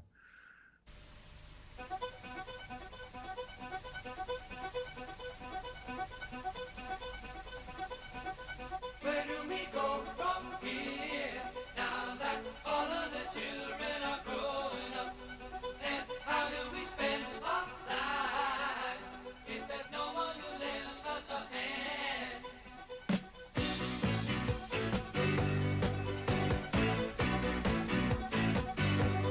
I don't wanna live here no more. I don't wanna stay here. Ain't gonna spend the rest of my life quietly fading away. Give people play, you take it or you leave it. Think that they say, hard or right. If I promise you the moon and the stars, would you believe it? Give people play in the middle of the night. Where do we go from here, now that all of the children are grown up? Mine's Jimmy. It's AfterMATH FM. It's into the microcosm. Somehow we're talking about Greenland, going to Greenland, but what I'm curious about is how we're going to communicate in the event that we don't have what we're used to. 626-999-4761. If you want to call in, now's the time, because we're going to get over to Wreck and Rio's Perverse Circus. He's going to be cracking the whip.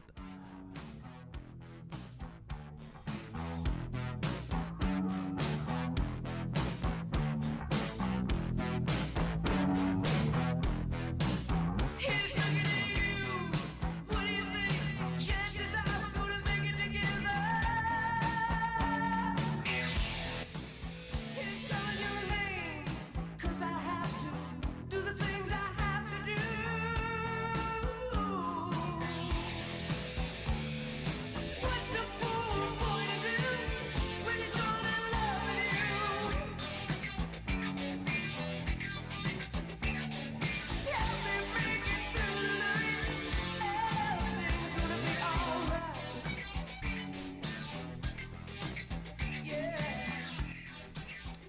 So, have you seen this?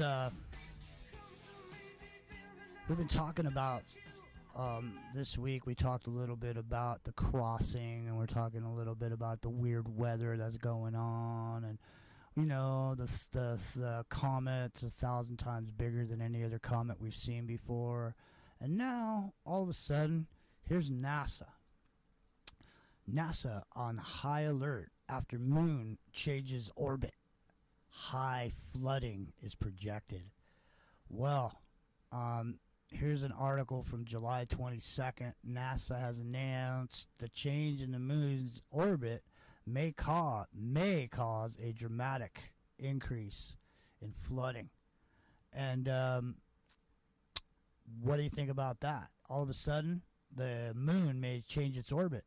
It may wobble. It says an increase in number of floods on almost all continental beaches, USA, Hawaii, Guam, and the wobble from the moon is expected. However, combined with the climate change, and space agency says coastal cities all around the U.S. will begin in this decade to see a dramatic increase in flood numbers. So they're saying they're just trying. I mean, all this stuff that keeps coming out. I mean, don't you think it's just like so later on they can just say, "Well, see, we told you about it.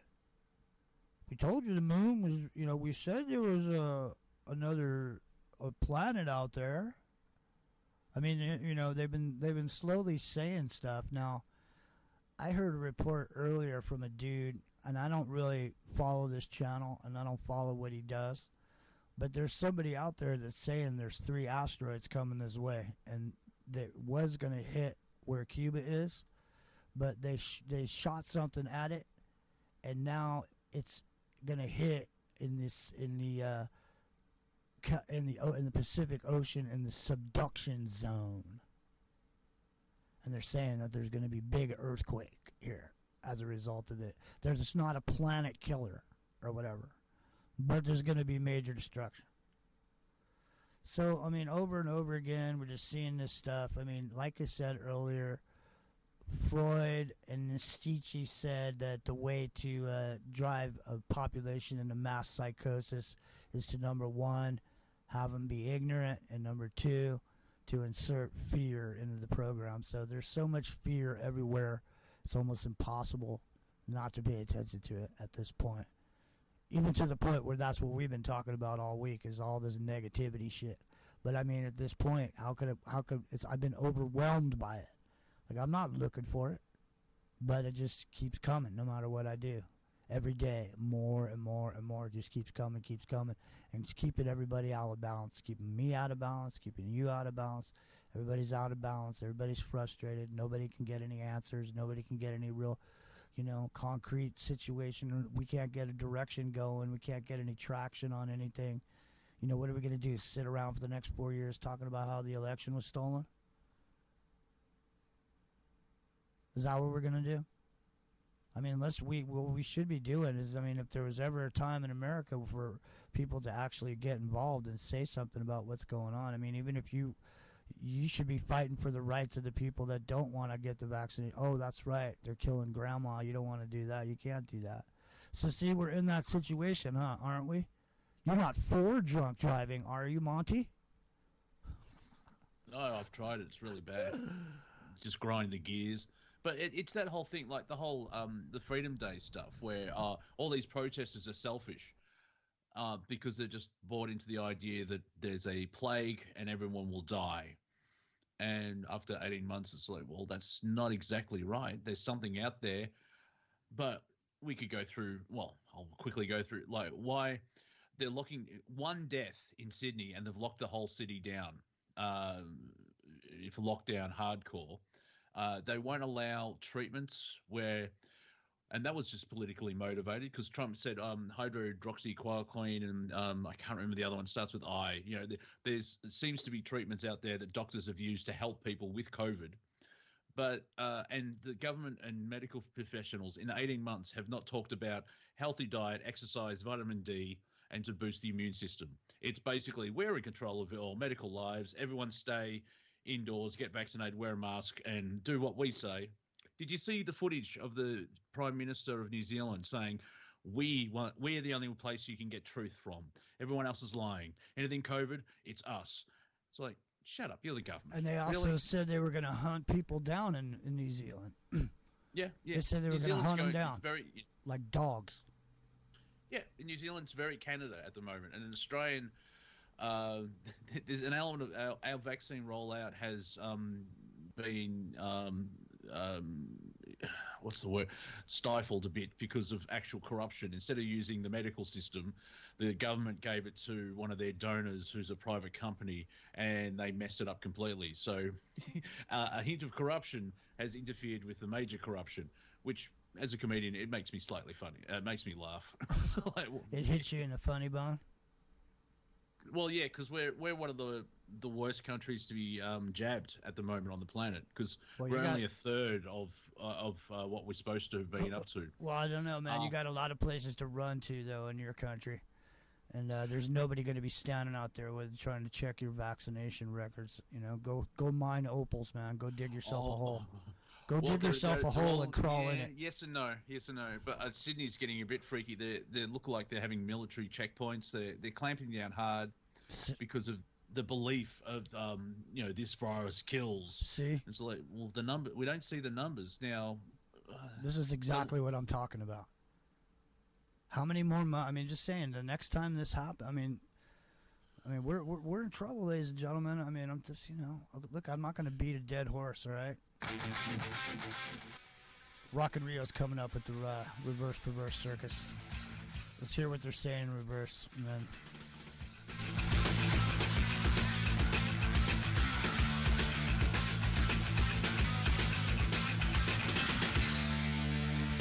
It's the same old song. You gotta be somewhere sometime, and they never let you fly. It's like broken glass. You get cut before you see it. So open up your eyes. You've got desire, so let it out. You've got the power. Stand up and shout. It's AfterMATH FM. Stand up and shout. You've got wings of steel, but they never really move you. You only seem to crawl. You've been nailed to the wheel, but never really turning. You know you've got to want it all. You've got desire, so let it out. You got the power. Stand up and shout. Shout. Stand up and shout. Let it out.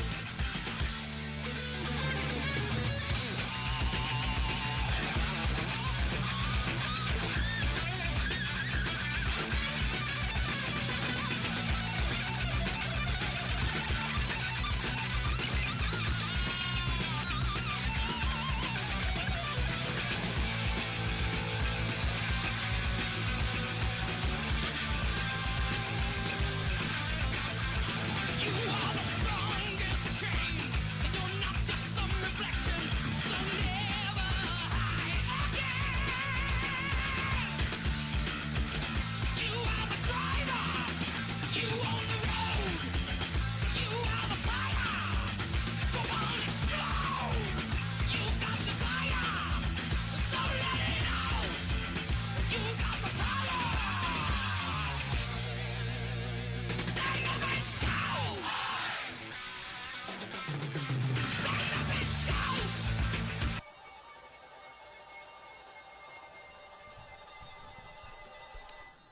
626 999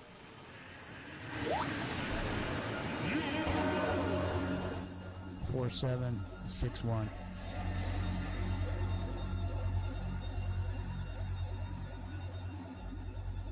Send to the microcosm. Don't forget, we're having a 1-year anniversary. It's $79 for the year. One-time throwdown fee, $79. You're good for 12 months. Come on down and enjoy the freedom. AfterMATH Media. AfterMATH FM. Mine's Jimmy. It's in the microcosm.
We got a caller.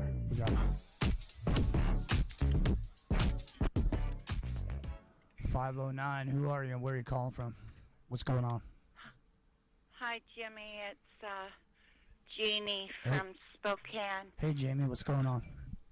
Hey, I just wanted to put in my 2 cents Excellent. And, about what's going on. I hate to say it, but I'm afraid we're trapped by a soulless overlord race, and I think the goal is through these Michelle Pfeiffer attacks is to change our carbon biological natural human form into some silicon type of android hooked up to this evil entity's kind of, I don't know, some kind of I agree with you. supercomputer thing. And I think that's the whole goal, is to turn humanity completely killed or unable to connect with the DNA higher source we were created by, and to change us into some kind of android gray type entities. Yeah, and gray meaning a gray person. You're not one this or that or the other. You're just gray.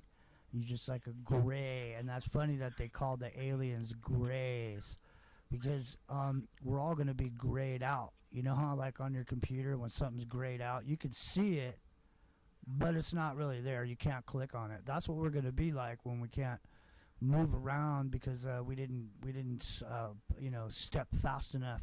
We didn't step and fetch it for the man over there. Are you going to stick around for Rock and Rio's reverse perverse? Yes, I know you're going into it, so I don't want to get into a big discussion at this time about it because you got a different plan for your show. So I just wanted to put in my 2 cents. I agree with you. I agree with you, and I think, the human being being the biological computer that it is, and the DNA being the thing that makes us who we are when we arrive where we're born. So we were born here, so we're humans this time. Maybe when we're born someplace else, our DNA makes us into the being that can exist in the environment that we go to.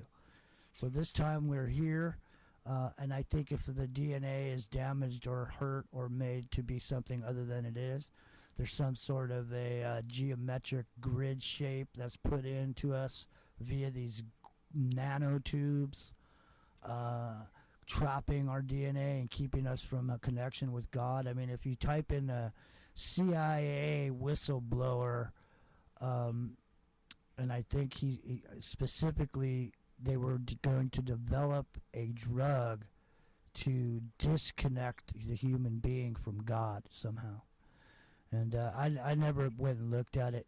I just, it sounds like exactly what's going on. So I don't know. Holy cow, well, there's no savior that's going to save us. It's just a matter of one of us waking up to it and freeing everyone else. I don't know. We're getting to the place where we all got to be ready and prepared to save ourselves, because nobody's going to save us.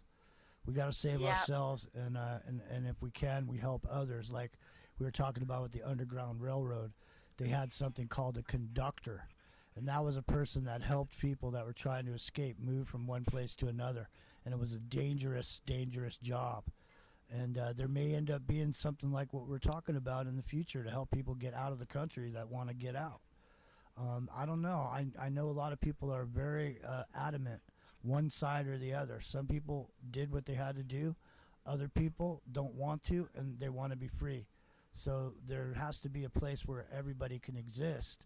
It can't be the majority of people making a decision, telling the rest of everybody else they got to do it. What's special about you? I got to wear the stupid uniform. I got to wear the stupid hat. How come you don't got to wear it? You know what I mean? So everybody's, Yeah. if it's good enough for the goose, it's good enough for the gander. That's what people are going to say. Uh-oh, it's time. Here we go. Watch out. The circus is about to begin. Thanks for calling. Make sure you call back on Monday. You're welcome to stay on the line if you want. Well, thanks. I'll hang up and listen offline. And you gotta lighten up. This is too heavy for you to carry on your own shoulders. Get some laughs and lighten up. I will. I promise. Okay. All right. Talk to you later. Okay, I got the day off tomorrow, so I'll get all fresh and clean for next week. I'm filled with Okay, well, get some laughs and be silly. I will. All right, here we go. Okay. Okay, good night.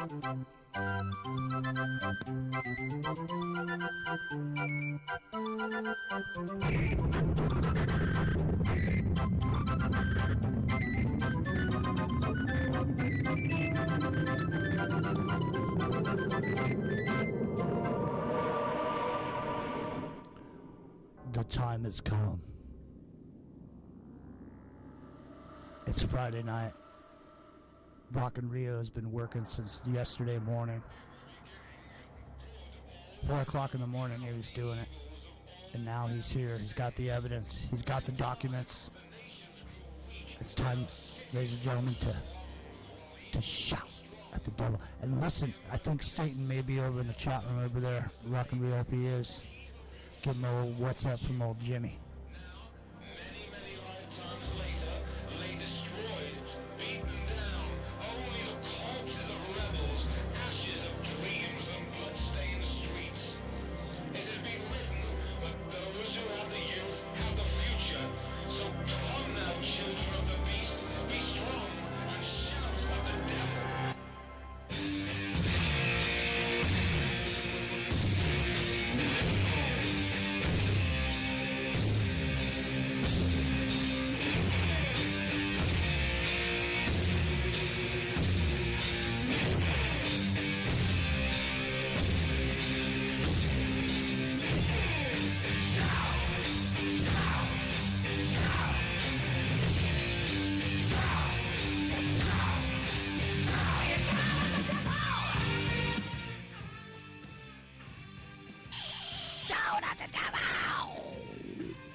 Rockin' Rio.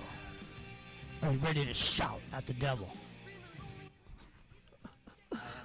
Excellent. Vince Neil looks like a chick. I just thought I'd tell you that. Go ahead, Brio. I just saw the video there. He had some like a light pink lip gloss on with this studded overall apparatus that he's wearing. He's got a nice little shag haircut going on and some tight pants. I don't know, man. I don't know. Heavy metal's not what we thought it was, Rio. Go ahead, man. Yeah, no, it's not. It's definitely a little different. So by now, I'm sure it's made the rounds on just about everybody's show. Everybody heard the exchange between Rand Paul and Dr. Fauci. So I'm going to take my swipe at it in reverse here, and it's kind of interesting. Fauci is really like he's put out of his normal smooth self because he got called out, and it's actually interesting too because Rand Paul does say some things in reverse, and one of the more interesting things he does say is he calls out that it's a Pfizer scam, and Fauci knows it. But the actual more evil part of Fauci actually comes a little bit later in that whole, everybody knows the clip where it was Rand Paul and Fauci. And then one of the other senators who was a Democrat actually after that was kind of over and Fauci said, case closed. She asked him a bunch of questions and he goes into a much bigger explanation. And his explanation is actually a bit more evil than his exchange with Rand Paul. But I guess I will start with the Rand Paul section so you can kind of hear where that's at. Let me get this queued up here. One. All right. Take me a second here. 46, 14. Okay. Oop. I'm getting there. Hang on. This is a very big file, so I'm going to kind of scroll through it. All right. So you'll say words in it hidden us. Kneel, say you don't mean it. Infinite blackness, reveal it, lost. Oh, hang on. You're not hearing it. It is you. Is it? It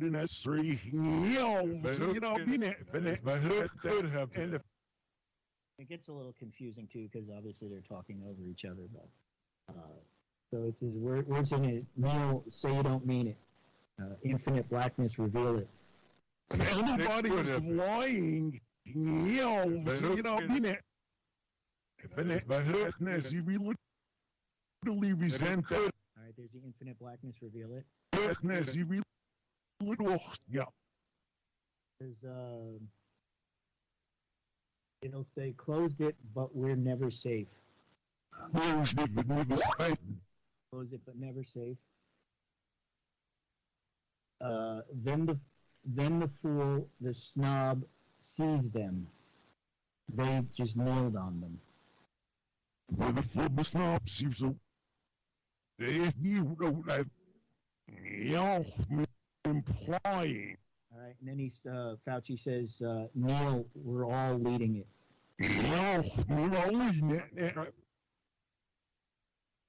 And then I'm going to skip up here a few seconds. Just really here for a minute. And it'll be Rand Paul.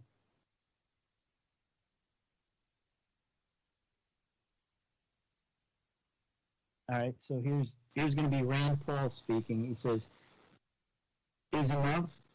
It's enough, isn't it?" He says, "Name all your sins, asshole. Make your bed." Says a rival man will raise it. The crime is not funny. Liar master. He's calling Fauci a liar master. He says, "And I name this all. Loser now F's us." Enough. That's enough, isn't it?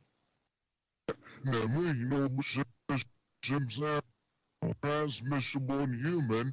Okay, he says, name all your sins, asshole. It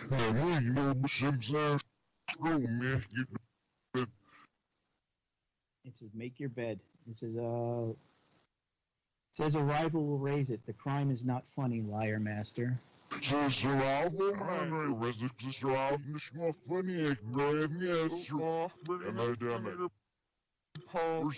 they are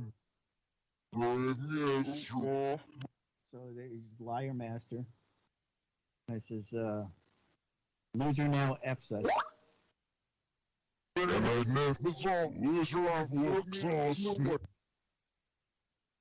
So then Fauci's response is, deceivers were beside me.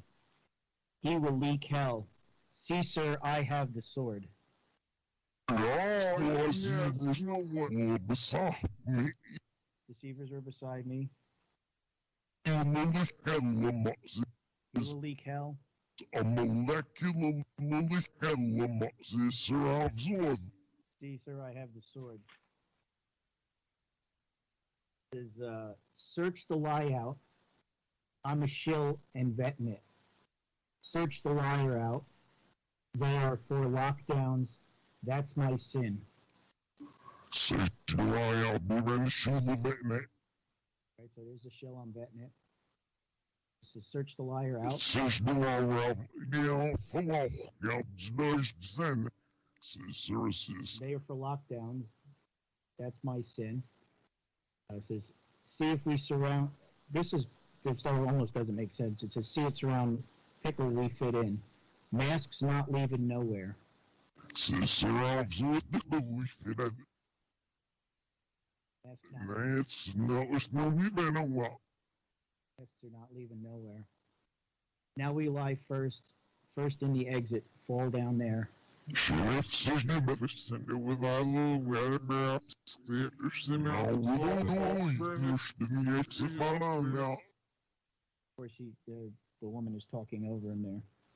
And then this is going to be Rand Paul again. It says, fear that he makes whose fault, Bowing and the sham, the Pfizer schemed it. Name our fear was on CNN. Ain't it enough? NIGH is obfuscating the truth. NIGH is following it, and the Pfizer schemed it. There's the Pfizer schemed it. Name our fear was on CNN. Ain't enough. Name our fear was on CNN. Ain't enough. CNN. So then Fauci will respond, unleash hell, I'm sinning. And he actually says that twice as he's trying to talk over Rand Paul. It says, hush, they're delivering it to you, Baphomet. It's dark evil we net. We've eaten of it. You're all dead.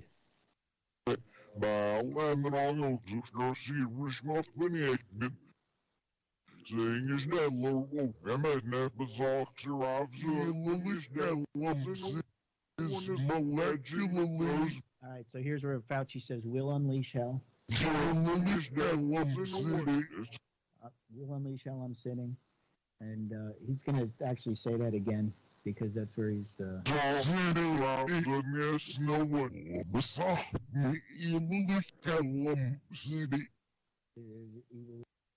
I'm sinning.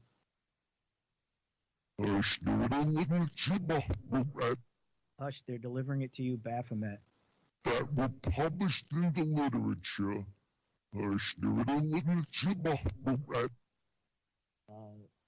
It's a dark evil we net. We've eaten of it.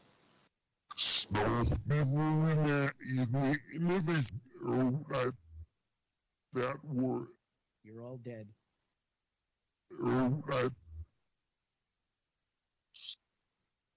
So then, that's part of that exchange where he's carrying on with Rand Paul.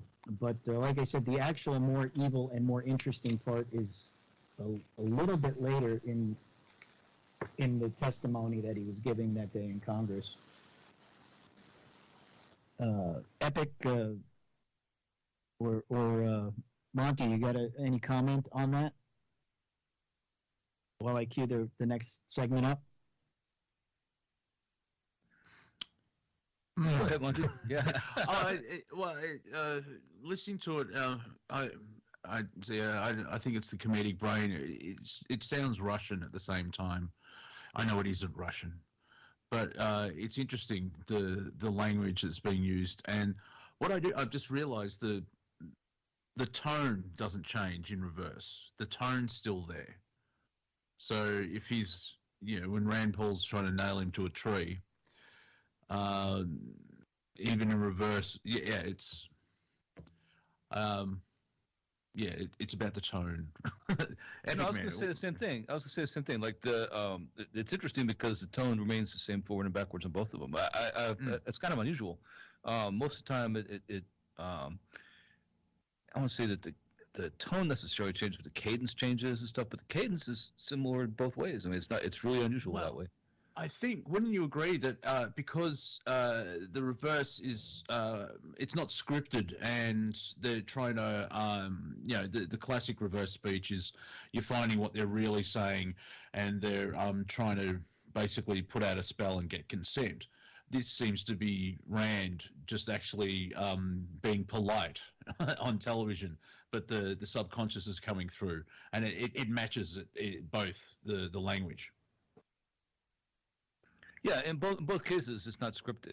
Like so, a lot of the reverse speeches we've done in the last month or two, it's obviously were scripted. I mean, in other words, they weren't just subconscious; they were scripted that way. Like some of the ones by Biden, Trump, Harris, and some others were obviously they spent some time working it out. I think. I don't think Yeah, they just. a lot of I think like a lot of their scripts that they read off the teleprompter are pre-written or pre-scripted sometimes. But it's interesting here because the two of them are arguing with each other basically, and Rand Paul is calling him out forward and reverse, right? And Fauci's like saying he's going to unleash hell and he's going to kill us all in reverse, which is consistent with the evil that he's saying. Yeah, right. With what he says all the time in reverse.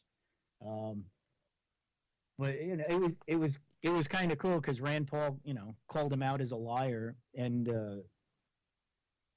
so obviously Rand Paul's point of view on it, and he proves he's consistent. He's saying the same thing forward and backwards, right? He doesn't like Fauci. He's calling him a liar, calling him a shill, calling him a scam artist, and you got a caller. Let me see here.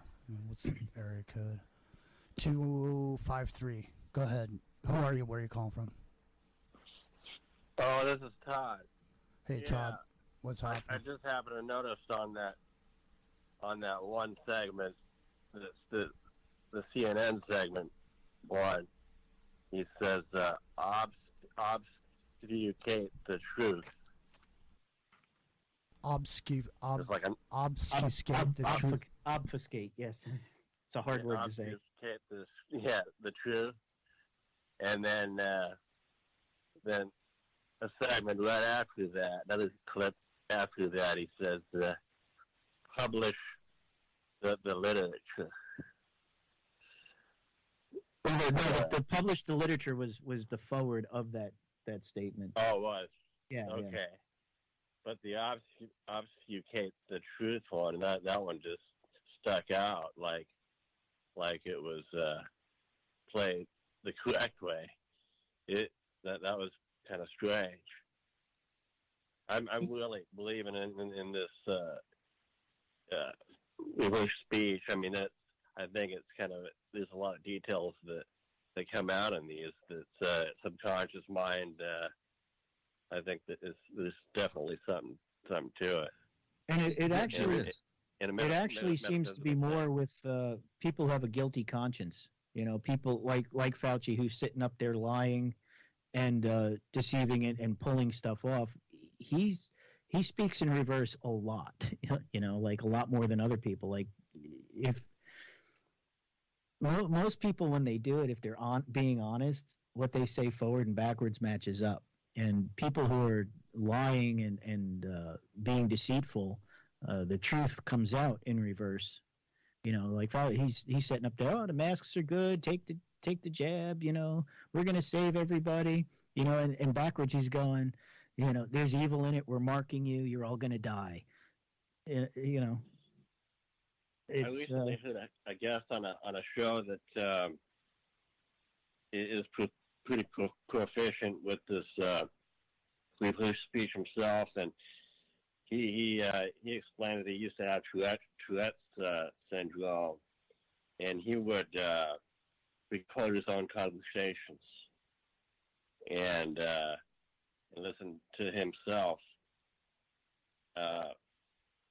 in reverse, and that's how he was able to sort of decode in his own mind and why it is and what he needed to do to fix that problem with the Tourette's.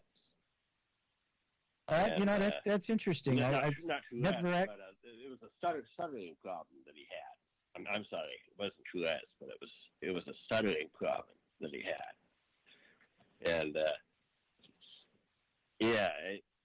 so that was interesting. Well, I've actually found that with some of the other, even people who don't normally stutter, that when they're giving a speech and they do have stutters in there, that's a lot of times it's a clue that there's something in reverse with what they're saying. And people who do stutter a little bit more, sometimes it says stuff, sometimes it doesn't. But there again, it depends on the mindset. It depends on the conversation they're having and what they're talking about. Like I said, honest people tend not to speak as much. It's just it's small tidbits. these people who are, lying and evil to the core tend to do it a lot more than other people do. I think you have a gift in being able to pick this up. It's definitely not something everybody could do. That's for sure. I mean, I could, it's kind of like, have you seen there's a video of Stephen Hawking just right before he lost his speech, and his caretaker was able to basically translate what Stephen Hawking was saying. And if you listen to it a couple of times, it's spot on, but it's definitely picked. It's definitely tough if you're not trained in it. And but yeah, it's kind of the same way with you. It's definitely a gift, and if I listen to it closely, I can tell, but I don't think I'd be able to, pick it up like you can. The one thing I've gotten is from doing this a while, even on being on the show and stuff, and even the other guys can attest to this. When I first started doing this, it was difficult for them to all hear it. But now that I've been doing it, and we've been hitting the same characters over and over again, like Biden and Trump and Fauci, it gets easier to hear it once you kind of get used to the vocal inflections of what it sounds like backwards.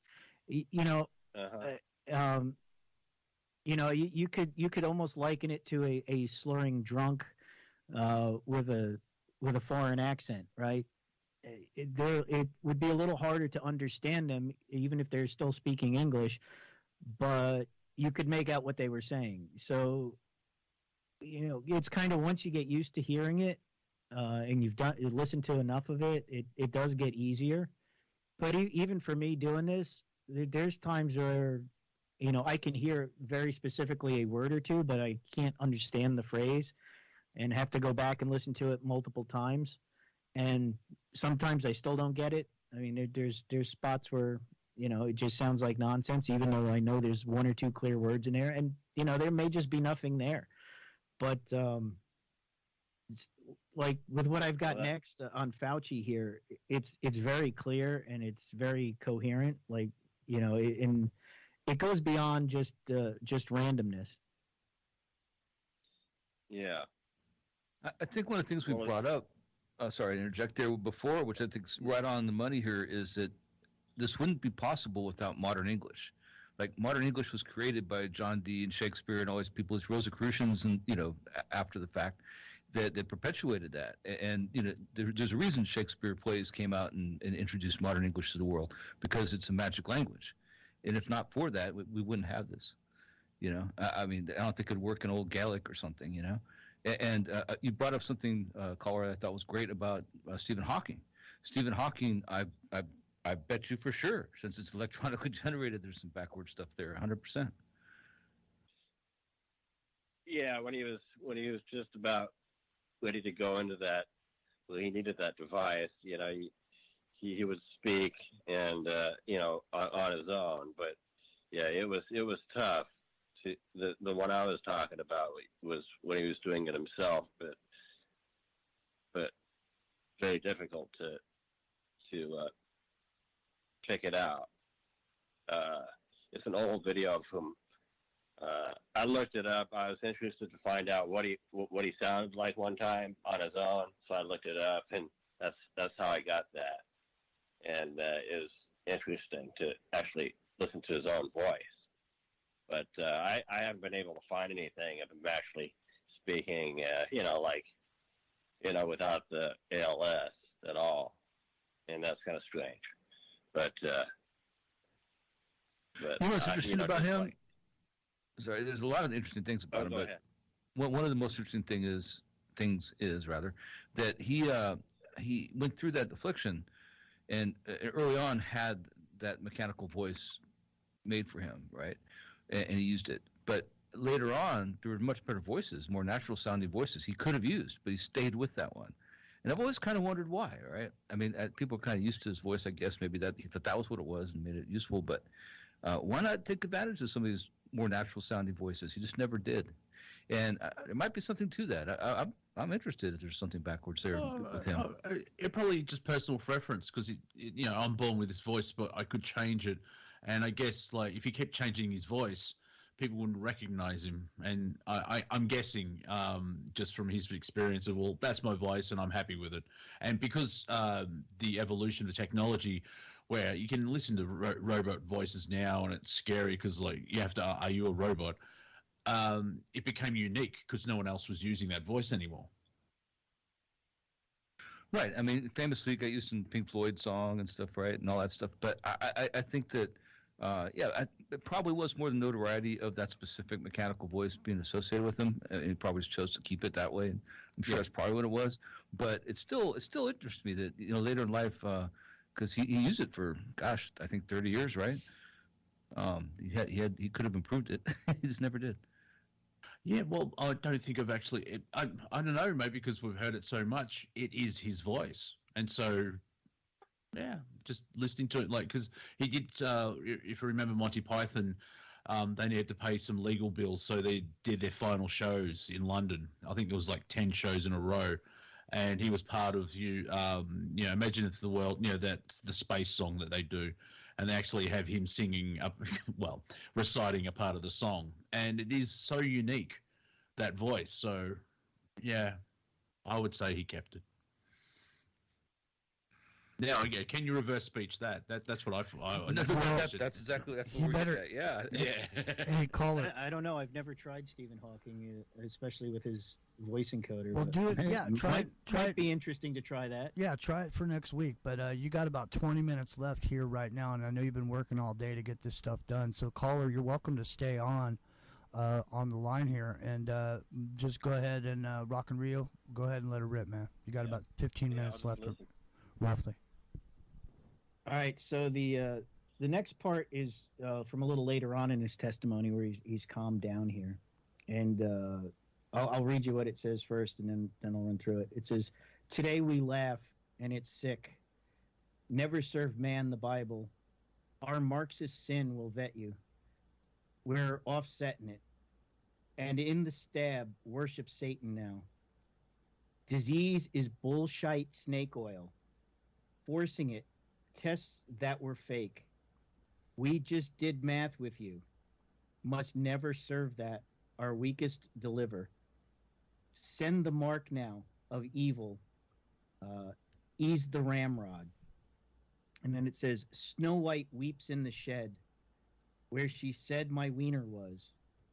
The saddened won't forget and discuss this without limit. Never serving, banning it." And then actually, there's a few things in here I didn't quite get, but it says, "And they ask must something and to slide you Satan."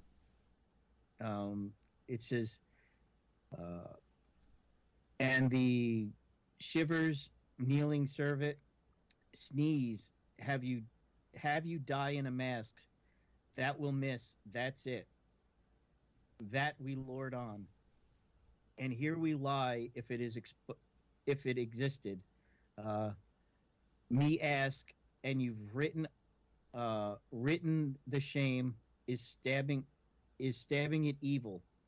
Worship the flame, sever this stuff human now." So it's I'll roll through that. It says, "Today we laugh and it's sick." Today we laugh and it's sick. It's been evaluated. Slow that down a little. Today we laugh and it's sick. So today we laugh and it's sick. It says, "Never serve man the Bible. Never serve man the Bible. Our Marxist sin will vet you. Our Marxist sin will vet you. We're offsetting it, and in the stab worship Satan now." Offsetting it. In the scabbers do snake. Disease is bullshite snake oil. Disease is bullshite snake. Forcing it tests. That's clear. Yeah, I know, right? Forcing it tests that we we were fake. Forcing it past my flag, that's the knife, they do. Okay, so forcing a test that we're fake, we just did math with you. Must never serve that, our weakest deliver. Never serve that, weakest deliver. Send the mark now of evil, ease the ramrod. Send the mark now, ease the railroad. And it says, Snow White weep in the shed. Snow White weep in the shed, which this said my we know was. So Snow White weep in the shed, where she said, I don't know if it says where she said my wiener was or where my winter was. But either I way. wish I knew where it was. Something like that. Yeah. It says, the saddened won't forget and discuss this without limit. That, no, get what I need. Never serve banning it, and this is where I'm not sure. It says, and they ask must something, and then it says, slide you Satan. So if you guys hear what it says that I missed, chime in. Never serve banning it, must. It's why they say that is without. It's why they say that. They're going to slide you Satan.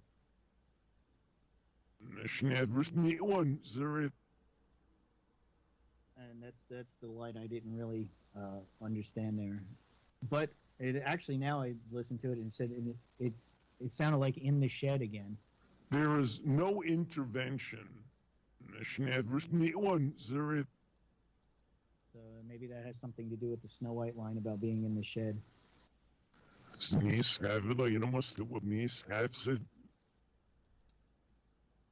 that's the we stabs it. Let's see. Let me get back to my time mark here. So this will be that we lord on. That we lord on. And here we lie if it existed. Here we lie if it existed. Me ask you, me ask, and you've written the shame. Me ask you written in the shame, the stabbing it evil. And the stabbing it evil. Of getting a vaccination and the shame, the stabbing it evil. Stabbing it evil. It says, worship the flame, sever the surf human now. Well, you share if I sever the surf, you read out. And then that's the end of Fauci's statement. And then I'm not sure what her name was, but one of the women senators, who was the Democrat that was kind of overseeing the congressional hearing. She kind of says some stuff garbled, but in her reverse, you can hear it say, stab me, not serve this crime. Me scam, me stand. And it says, served half a dozen. Then she'll say, serve with lie, the myth, and evil rape. And that's just kind of buried in what she's saying here. So I'll run through this fairly quick.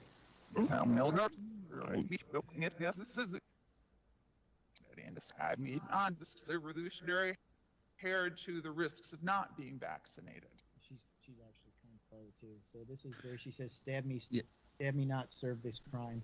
And describe me on this revolutionary. Okay. Does the revolutionary forward or backwards? What's that? The revolutionary, is that forward or backwards? Compared to the risks of not being vaccinated. That's forward. Okay. And describe me on this revolutionary. So that's the stab me, not serve this crime is the backwards. Of the COVID-19 vaccine. Right, and so here she says, stab me. And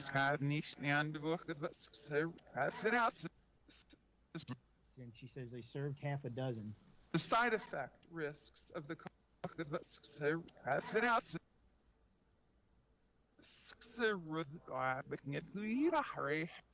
They're with lie, the evil race. Here, how do you think about the risks?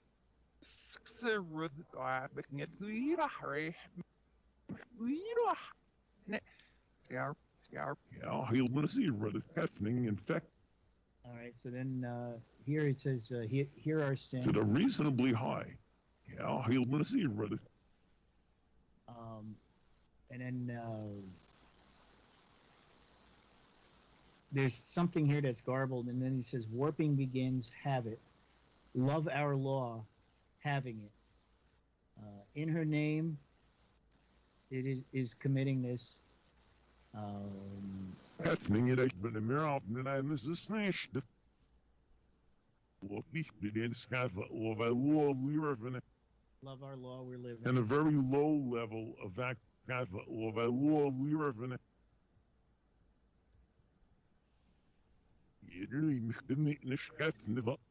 And it says here in the crime, scabbing out. Of infection in the community. How about you? It says, I love our law, how about you? When you have a high level of how about you? Then it says, we vet, we mask the innocent. It's a name we write, hear me. We vet, we mask it's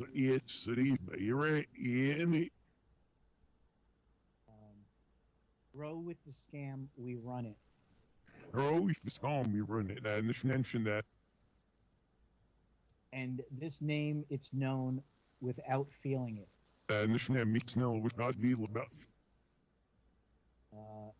And that wolf master, they will all refuse. Yeah, and that wolf master, you're finna always feels. So it was.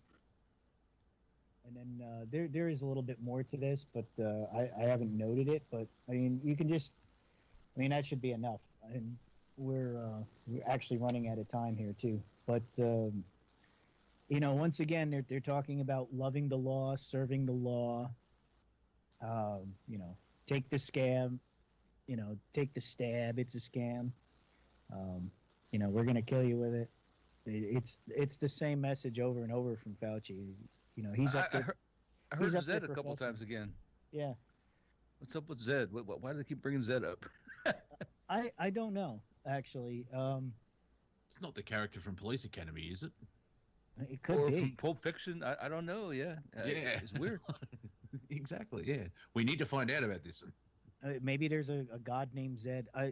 I'm pretty sure, and I've heard it from Fauci before. He's made several references to ISIS as the god that he's serving, you know, and of course to Baphomet as well. So I've heard Baphomet and ISIS come out of Fauci on multiple occasions.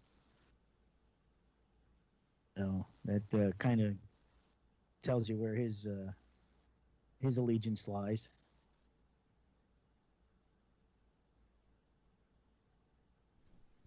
Well, we're almost out of time, man. You got about 4 minutes left, so I guess is there going to be an after party, real? Oh, there always can be an after party on Friday night. What about you, Epic? What about you, Monty? Are you going to stick around for the after party? I actually have to move on. Hitch about my to exit stage hitch up left? the horse and wander off into the cold night that is Melbourne, Victoria. Nice. Gonna ride off on your kangaroo. Yeah, kangaroo. It's more of a bound. Yeah, I'm bounding away. Bounce out. Yeah, bounce out. Very hard to drink a cup of tea on a kangaroo. I'll tell you that, but you can master it. It is possible, but you'd have to be one of the dudes that is escaping out to the outback into your opal mine, so you can hide out from the measures that are looming Going for over. a walkabout. Yeah, go for a walkabout and never come back. But if anyone would like to see what I do, if I've got an internet connection, I'll still be uploading to all my social medias and stuff. But just search Wafer Thin Entertainment, and I'll come up on YouTube and Twitter and Facebook and what's the other one? Instagram and all the draconian crap holes. Sweet. But videos. And if you like audiobooks, I have done an audiobook of Stardust Ranch: The Incredible True Story, and that is up for sale as well. So if you want to listen to me for 7.5 hours, now you can. Sweet. Well, there it is. It's Friday night. It's into the microcosm. We're gonna exit stage left and go over to the party room. You know where it is. If you want to join in, come on down. Rocket Rio, Epic Journeyman, and myself. And there's 35 people over there in the chat room, so you can come on down and check it out. Hey, we've enjoyed being here this week. We made it through another week. All things considered, we'll be here back next week on Monday at 10:30 Pacific. Mom's Jimmy. That's Rocket Rio, Epic Journeyman, Monty Dean. We'll see you next week, and we'll see you at the after party. Password. The password is swordfish. Swordfish.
This storm is coming like a ghost town. All the clubs are being closed down. This place is coming like a ghost town. Bands won't play no more. Too much fighting on the dance floor.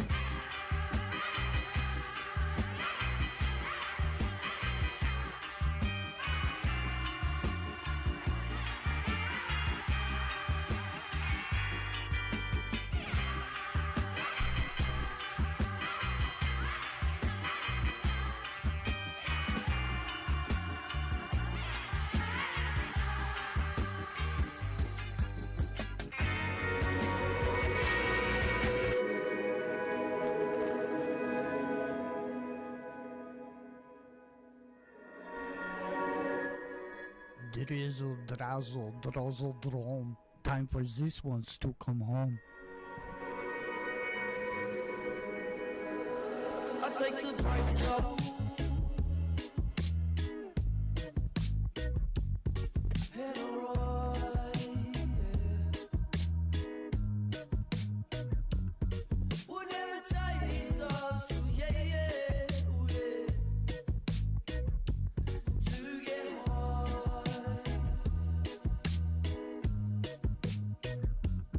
I chase the devil, ooh, yeah, yeah, yeah. Into the sky, yeah. 'Cause he's the one who taught me where to fly. I forget my name, oh, 'cause it's so insane. Cocaine, yeah. Oh, I forget my name. Oh, I forget my name. All right, man. There it is. We're out of there. Another week down. So, Rock and Rio, are you ready to continue? Epic Journeyman, are you here to join Rock and Rio? I am. Okay, good. Oh, okay. That was pretty much what I had for that clip of Fauci. Yeah. But I mean, you had other stuff you were going to get into as far as, did you go through it all already? Yeah. Oh, all right. You kind of ripped through it, man. It was like, yeah, I didn't realize you were done already. that was like 4 pages of notes right there. Well, there you go. You guys want to call in 626-999-4761, 626-999-4761. Give us a call. Put it in the chat. I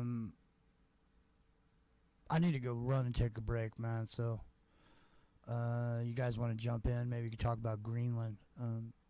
Yeah, for sure. Greenland, Antarctica, because everybody wants to go to Antarctica, as I was put down in the chat here. But well, for did the you same know? reason, Did people you know should be the? going to Greenland. Did you know that I mean, I know you know, but do people realize that the Falkland Islands is the last place that doesn't freeze over?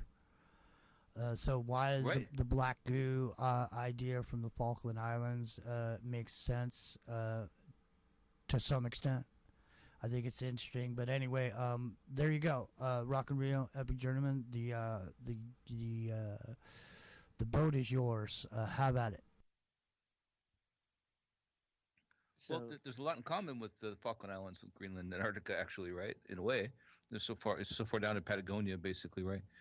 In fact, it wasn't the first Survivor show, the British one, filmed in the Falklands before. I mean, or after, obviously, all the war stuff, but I think it was. It was one of the islands right off there.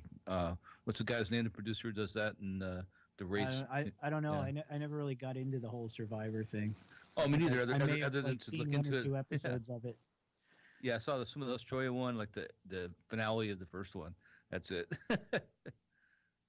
But that race he does, the sponsors down in like Indonesia and Papua New Guinea or whatever, the same guy, the producer, was pretty interesting.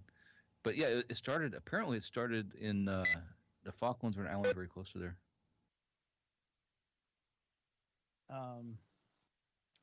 Yeah, I mean, I don't know. I don't know about Greenland though.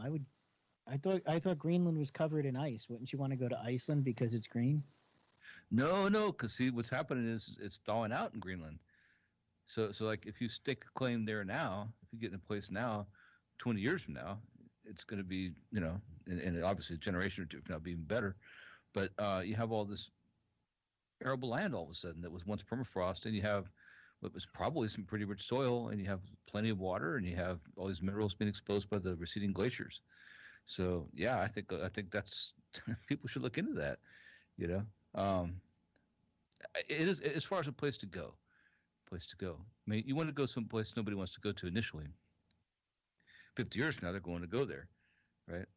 Well, what happens when the pole flips, right? So then is Greenland going to be in the safe zone, or is it going to be flooded over?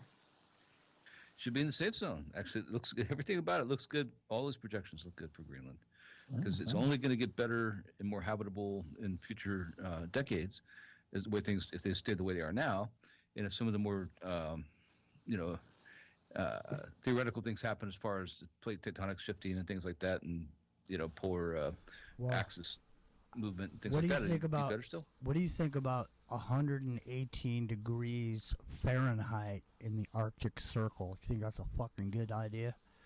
Because that's what it is right now, and all the permafrost is melting, and there's giant methane holes that are blowing up. And I have video of those methane Siberia, holes. yeah, it was Siberia, right? It was 118 or 120 degrees in Siberia. That's what I'm saying, man. There's something wrong. I'm telling you, there's something really big wrong, and everybody knows about it. That's why they're just getting away with this shit. They're trying to just get away with as much as they can, because then when it comes back, it'll just be those laws are already in place or whatever. Go ahead. I just had the coolest thought. Well, coolest for the moment anyway. What if it's not methane holes at all? It's the retro rockets of the Earth firing, man. Because the Earth's a giant spaceship, and it always was, right? And yeah, I mean that would be like the cool thing, right? Like what's being exposed is the propulsion system that was always there. That would be like cool, fantastical, but cool. Well, that's it. It sounds like the script for a movie. Have you guys seen that flat map with the ice wall around what we know is to be all the continents that we know of, but beyond this ice wall, there's many other continents beyond that. Yeah, I actually have seen that map. Atlantis and Lemuria. I have seen that map where there's like the ice wall is the ring around us, but then further on there's many more continents and more free moving water beyond that. That was Yeah, an that ancient got- map too, right? That was like from the 1300s or something. It maybe came yeah, out it of was pretty Japan, if I digitized remember when right. I saw it, but Yeah. but it got when I saw that, it got me thinking, of all these, like the airships, they made back when, and now how we don't have them anymore, and I'm thinking they probably don't want us to be traveling around these airships, to schedule these places, and these where they want to make the toys and use the excuse that they're making them, is for war, like submarines to go underneath the ice wall and get to these places, for the real reason why they're making these kind of things. And, they want to play with the little toys, and, then they use them for whatever else they want to use them for, Well, there's definitely nuclear some. submarines. Yeah, there's just definitely go some on. secret fascination with Antarctica. Even with the Nazis going down there and exploring it, and why is it closed off to the general public? And then you listen to Admiral Byrd talking about the unlimited resources beyond the ice barrier, and that there's more land to be had and stuff down there. So there's definitely something to the whole Antarctica thing. Like what is the fascination with it? It would be interesting to find out for sure. Yeah, I've tried to go there a lot over the years. I'm sorry, I didn't mean to cut you off. I was trying to go when I was in the Navy. It's a McMurdo Station, right? Made famous from The Thing, of course, right? But it was called Operation Deep Freeze in the Navy, and you got double leave for going there. So if you went there and you stayed for, let's say, a year, instead of getting 30 days leave, you get 60 days leave. And you got, it wasn't combat pay, but displacement pay, whatever. So it's like being on submarines, pay-wise and all that stuff. But they never let me go because I was on submarines at the time. So when I got out, I tried to go with like Raytheon. Raytheon was a big one at the time because they had tracking stations and stuff down there. And it winter over there. You get picked up in the their summer or their spring actually, and you had to stay out of the country back then a certain amount of consecutive days to get tax exemption. So everybody flew to New Zealand and stayed in New Zealand or Australia during their leave, so they would get tax exempt status. So you were tax free the entire time you're there. And I tried. I know people have gone, but I never got to go. And the last chance I had most recently was to go with Lockheed Martin because they're building bases. I mean, literally building bases down there. And that was about 2017, and I ended up moving to Hawaii instead. I got to say, now that I'm here in Hawaii, I don't really have as much desire to go live in Antarctica, but I still want to go. I still would like to go. I just don't want to give up my job here to do it, But there's this fascination with Antarctica that's been there since 1940s for sure, 30s really, and it is some kind of enigma about that place. It just captures people, nations that try to go there. Not just nations, but the church and both the Orthodox Church and the Catholic Church. And then remember on Election Day in 2016, even Kerry was there on Election Day in Antarctica. Why wasn't he here? Right, Secretary of State. All these people. Putin sent his guys down there. There's this whole parade of people who went to Antarctica from around the world in the span of about 3 months in 2016. Yeah, were they picking out their condos or something? Maybe. It makes you wonder, right? It really does. I mean, what's going on down there? Because something was obviously going down. Yeah. Well, I don't know. It is interesting, but even with going back to the Nazis, they had obviously, we kind of touched on this a little bit the other night. Was they have the supernatural fetish with occult things, and was there something to that was part of the reason they were looking into Antarctica. Is there some past history there or some kind of artifact that they were looking to find? I think so. I think that what probably happened was when they discovered fossils, throughout the world and paleontology became a thing. They realized that underneath the glaciers and underneath the permafrost, that on this landmass of Antarctica, There's got to be a lot hidden there. There's got to be a lot we haven't discovered yet. And I think when they found some of the ancient civilizations they found, like Göbekli Tepe, which we know about from, like I think it was 68 originally when they uncovered some of it, they had to know before that there was something somewhere that they were interested in, and they were looking to see if they could find, because too many countries. I mean, like I said, going back to Nazi Germany trying to colonize the place, and then we tried to do it too. We had Operation High Jump and all this stuff. I mean, there's no doubt that there's exceeding amount of interest in Antarctica, and still seems to be. That's why we go into Greenland. Nobody's interested in Greenland right now. We can hide down there. Well, if the pole starts moving faster, they might start getting more interested in Greenland. If it's safe from the sloshback. I mean, we've heard these theories for years about the whole East Coast being flooded, and with what they're predicting that's supposedly coming up, if the Earth does shift drastically, all the water will be sucked out, and then the sloshback will pretty much wipe out the East Coast. So, I mean, obviously they're still speculating on theory too, and trying to figure out where things are going to happen and what's going to go on. But there's definitely something major is brewing.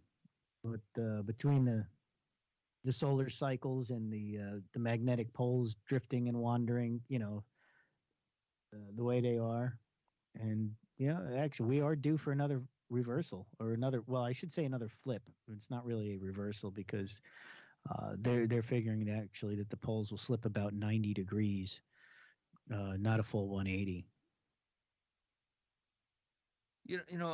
The thing is, there's so many things that are happening all at one time. So you have, I mean, they all are happening at one time. You have these potential cosmic collisions coming up, right? I mean, coming up imminently. Ones we know about, not ones we're just hypothesizing. Ones we know are going to happen, like in 2065 with Apophis, I think it is, and some other ones that are probably going to happen. And to coincide with that, we have this perturbance coming from outside the solar system. That's this mass, whether it's this comet or this other planet or whatever it is. And I'm not going to go Planet X on everybody, but still, they've been seeing the gravity waves and the pulling on the solar system for a long time. I mean, it's definitely something coming, right, in that sense. And then it lines up with all these ancient cultures who made these things out of stone to track the cosmic cycles, right, to project 30,000 years in the future or more. Well, why would they even do that, right, if they didn't know this is something that's going to happen in a cycle? So I think it's interesting that those things are happening, and that all the other things that seem to happen with civil unrest and things are kind of happen around the same time. It's just all adding up, to a point where having an escape plan we're talking about in the show today is not a bad idea. We don't have to live our life like that, like trying to go hide underground or something necessarily right now. But you know what?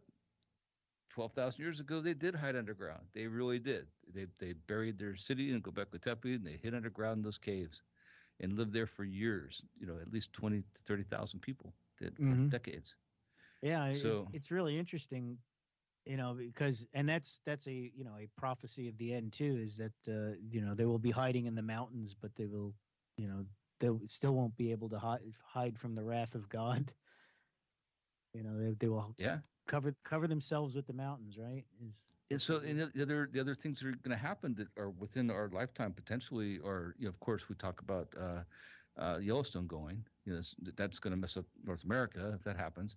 And we talk about I think the Azores. I think it is. It's one of the islands in the Atlantic that when it shears off, it's going to cause this massive tidal wave that hundreds of feet tall that'll wipe out the entire eastern seaboard of the United States, right? But if you're up within a glacier in Greenland, we're okay, I think. Collecting our rubies and mining for gold or panning for gold, we have to mine. We just go grab it out of the side of the earth, probably. I don't know if you want to live up there right now because it's going to be cold, but it's not going to be cold forever, especially with these heat domes and these 118-degree temperatures in the Arctic Circle, or coming off Portland. Portland was 118, right, just recently. So yeah, I don't know. Yeah, the whole northwest corner was up well over 100 for several days. I'm not sure what it is over there now, but I mean, even here it was. We only had a couple days of like 100, which is kind of normal. I mean, we don't get every year we get a few days here and there that are up to 100 or maybe 101, 102.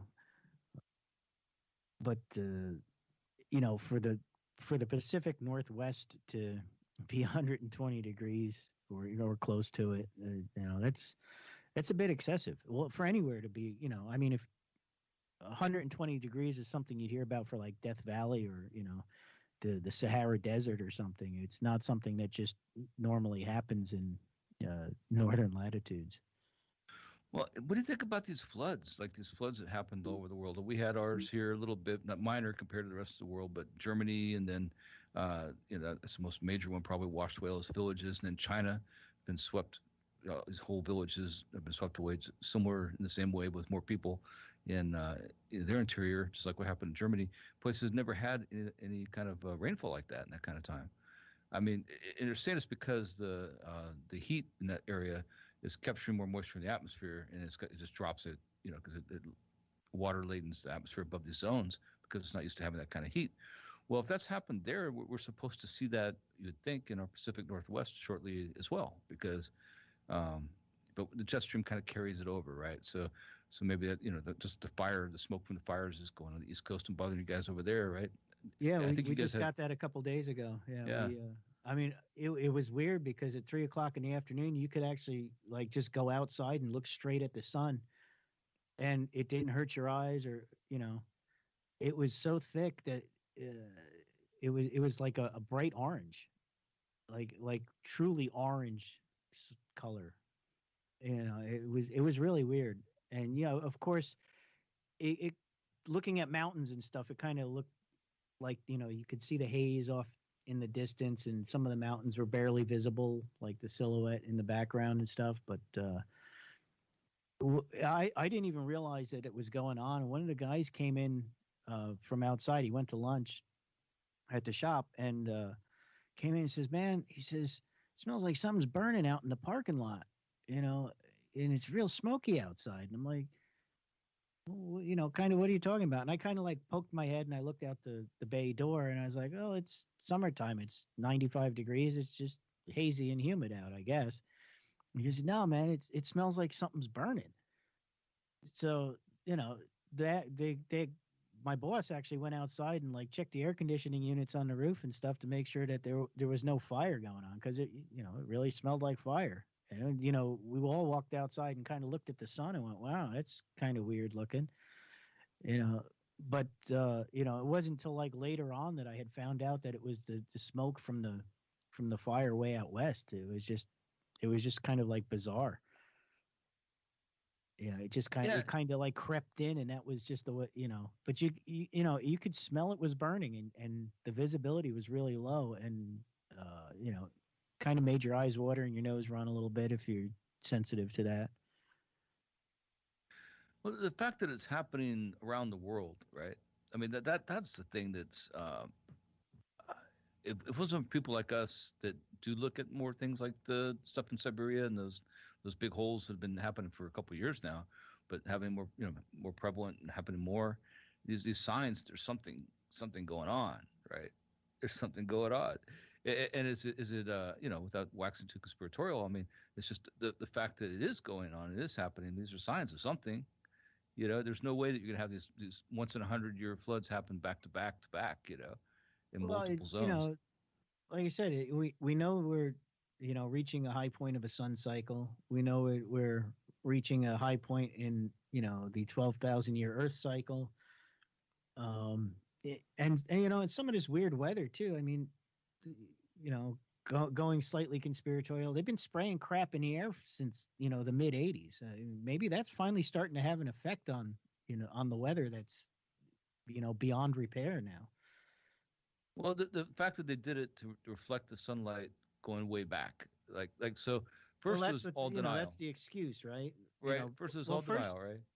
Well, first you got to remember too, it was because there was a big hole in the ozone layer caused by all the Aquanet hairspray in the 80s. Well, I wouldn't doubt the Aquanet. Aquanet's deadly. but I remember hearing those stories when I was a kid about the giant hole in it was the size of Australia, and it was going around the people were going to get sunburned, and cancer was going up because of that, and it was all because of aerosol spray cans. And that was actually about the same time that that they started the geoengineering through aerosol dispersion back in the 80s, late 80s. So, but now, now it's what, almost 40 years later. So maybe they've just polluted it to the point where some of this stuff is, our own fault. Maybe not. I don't know. Maybe it's contributing. Maybe it doesn't contribute. Maybe they've actually saved us from something for the last 40 years. They might have. They might have. You know, the thing that's tripping me out is that we were studying these things, I think, is interested parties years ago, but, back in the 80s, right? And it was all hush hush. Like it was conspiratorial stuff to talk about something like chemtrails rather, in HARP or any of these other, ionospheric heaters or weather modification programs. They were denied. And things like target individuals and things like using microwaves to influence people's minds in their mind, their psychology, it was just considered madness, right? And now we know it's all true. Isn't that why they built the HARP array in Alaska, was to combat the HARP array that was in Russia that was supposedly causing the California drought? Right. And so what makes this even more fascinating is that now, I don't know if people notice, because a lot of people don't watch MSNBC, but if you've been watching or just in your news feed, because you should have a news feed when you go to your homepage, right? MSNBC for the last 3 months has really, no pun intended, been harping on the Havana syndrome. But the Havana syndrome is not new. The Havana syndrome was in 1972 in the Moscow embassy, the American embassy in Moscow. That's exactly the same thing, the microwave attacks on the ambassadors and the people who are stationed there. Yeah, it goes back at least that far. And there was a thing, I guess it was back under Obama, maybe, with the thing in Cuba too, right? With the right. That's for the Havana syndrome. And talk about having all over the world now, to our people in Russia, obviously over in Havana, in Washington D.C. proper, in our own country, and in China most recently, and so they have these telltale signs of some kind of concussive effect from some kind of manipulated pulse microwave weapon. Well, they were talking about it in 1972, but it was conspiratorial in 1972. They talked about it in the 80s, but it was conspiratorial in 1980. Now they're talking about it, like trying to make people accept it. Just like coincidentally, they're releasing all this UAP, unknown aerial phenomena footage at the same time to try to get people to buy into that. I can't help but think that it's almost like, well, we need everybody to buy into some other kind of conspiracy, basically, because not a conspiracy. Look what we're holding out in our right hand, so you don't see what our left hand is doing. Yes, right, because there's something else going on. Something else more important. Like, see all those things you conspiracy theorists were saying about those years ago? Well, it turns out it's all true. But, go ahead and we're going to give it out to you now. Go ahead and, look at that now, because we don't want you to be looking at what we're doing right now. Right? I mean, when the Harvard guy came out in, was it 2001 or whatever, and was talking about the the geoengineering, and saying that was all completely real. And then just, what is it, back in February, where Gates is trying to advocate for doing exactly that, and he's going to finance the whole thing to shield the Earth with this absolutely chemtrail kind of thing. Weren't they even talking about putting up some kind of like mylar sky blanket to help reflect the solar rays out at one point? And right. I think they even did a test of I don't remember if it was China or somebody put up some kind of solar reflector that I remember seeing it in the sky. Soviet Union did, yeah. Soviet Union did, yeah. That it almost looked like a star because it was so bright, right? Right. Well, in the Soviet Union, along with that, they had it's not Soviet Union, Russia today. They had it was going to give daylight at nighttime over agricultural lands that they so deemed necessary to do. Like, there's this folding array that folded out, and it was like a magnifying glass that you could send this magnified version of low angle light, come from the sun onto in darkness, to these crop fields to have bumper crops, essentially, when they wanted or so desired it. And they wrote all these articles about it. They launched it out there, and nobody's ever heard about it since. It's still up there, right? Did it fail, or is it just still up there and waiting to be used as a weapon or something? Because like a bug's under a magnifying glass, man. How's it any different? You know, use as a weapon. So it could be. You know, who knows? Maybe that's what they're using to start all these fires. you never know, man. You never know. I do think that the evidence is pretty strong with the Hoover Dam being down 120 feet or whatever right now. That we have bigger problems. That it's not just related to space-based weaponry or whatever. There really is a problem with the drought and not enough rainfall in places where we need it. But hey, you know, people have to remember that Egypt was not always a desert. Egypt was the bounty. It was a beautiful place with all kinds of Yeah, it was a foliage green at and one fertile time. land, right? Yeah, right. And that's only going back, well, Couple about thousand years. 2 or 3,000 years ago. And Well, you talk about the cycles. I've been kind of itching to find out, when it is we're going to be plopping down another pyramid. That's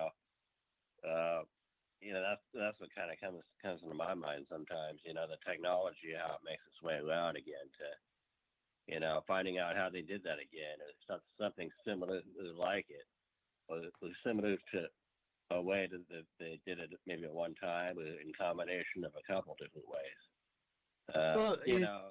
You're right, because there are a lot of theories about the pyramids being, some kind of energy beacon or energy generation facility, or, there's a bunch of theories that go along with that. And, maybe it is some lost technology that maybe could be very useful if we figured it out again. I mean, I got a pretty open mind about it. I mean, just anything's possible. I mean, I enjoy these concept drawings that I see, of them building them, that I've seen from time to time, and it's just fuel for the imagination.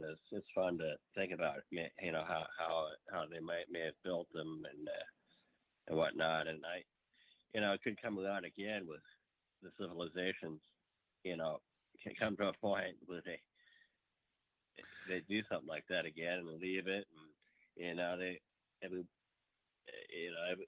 it seems like wherever we're at, we think our technology is at the highest peak, but it's not. It seems to kind of just flow. The past seems to kind of forget its way and develop, and it's difficult to grasp. But so imagine you got me thinking about this idea of using. People made theories about the pyramids being a hydrogen generator, or being a earth energy magnifier, or having the water that runs underneath the basin from the Nile that's an underground aquifer, running across the mica and the combination of different granite and stuff inside the casing stones, right? That generated some kind of resonant frequency that generated power, and that the pyramidions at the top, these gold pyramidions, were basically transmitters using scalar wave technology to power things, and that could all be possible. But what you guys are talking about tonight, and we've been talking about tonight, might even make more sense in a more base level. And what it is the idea that the original white casing stones reflected the sun. I mean, brightly reflected the sun, to where you saw the pyramids from miles away, right? Because of just the light coming off of them, reflected sunlight. And then at the top of them, those pyramidions, these little tiny, well, not really tiny to us, but tiny compared to the size of the pyramids, these were these gold-cased, pointy mini pyramids at the top of the pyramid that reflected even more light, and was gold, right? And made like star points at the top of each of these pyramids. And we saw from distance were fantastic, and in a kind of a as above as so below kind of way of mimicking Orion's belt and all these other things that people pointed out.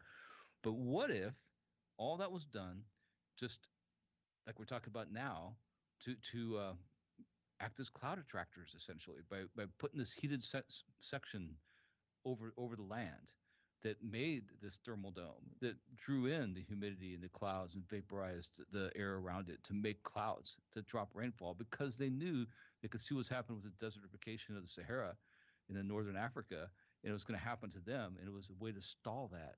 and keep the land fertile and keep the cloud cover and keep the rainfall. That I've never heard anybody talk about before, and that might actually be what it was.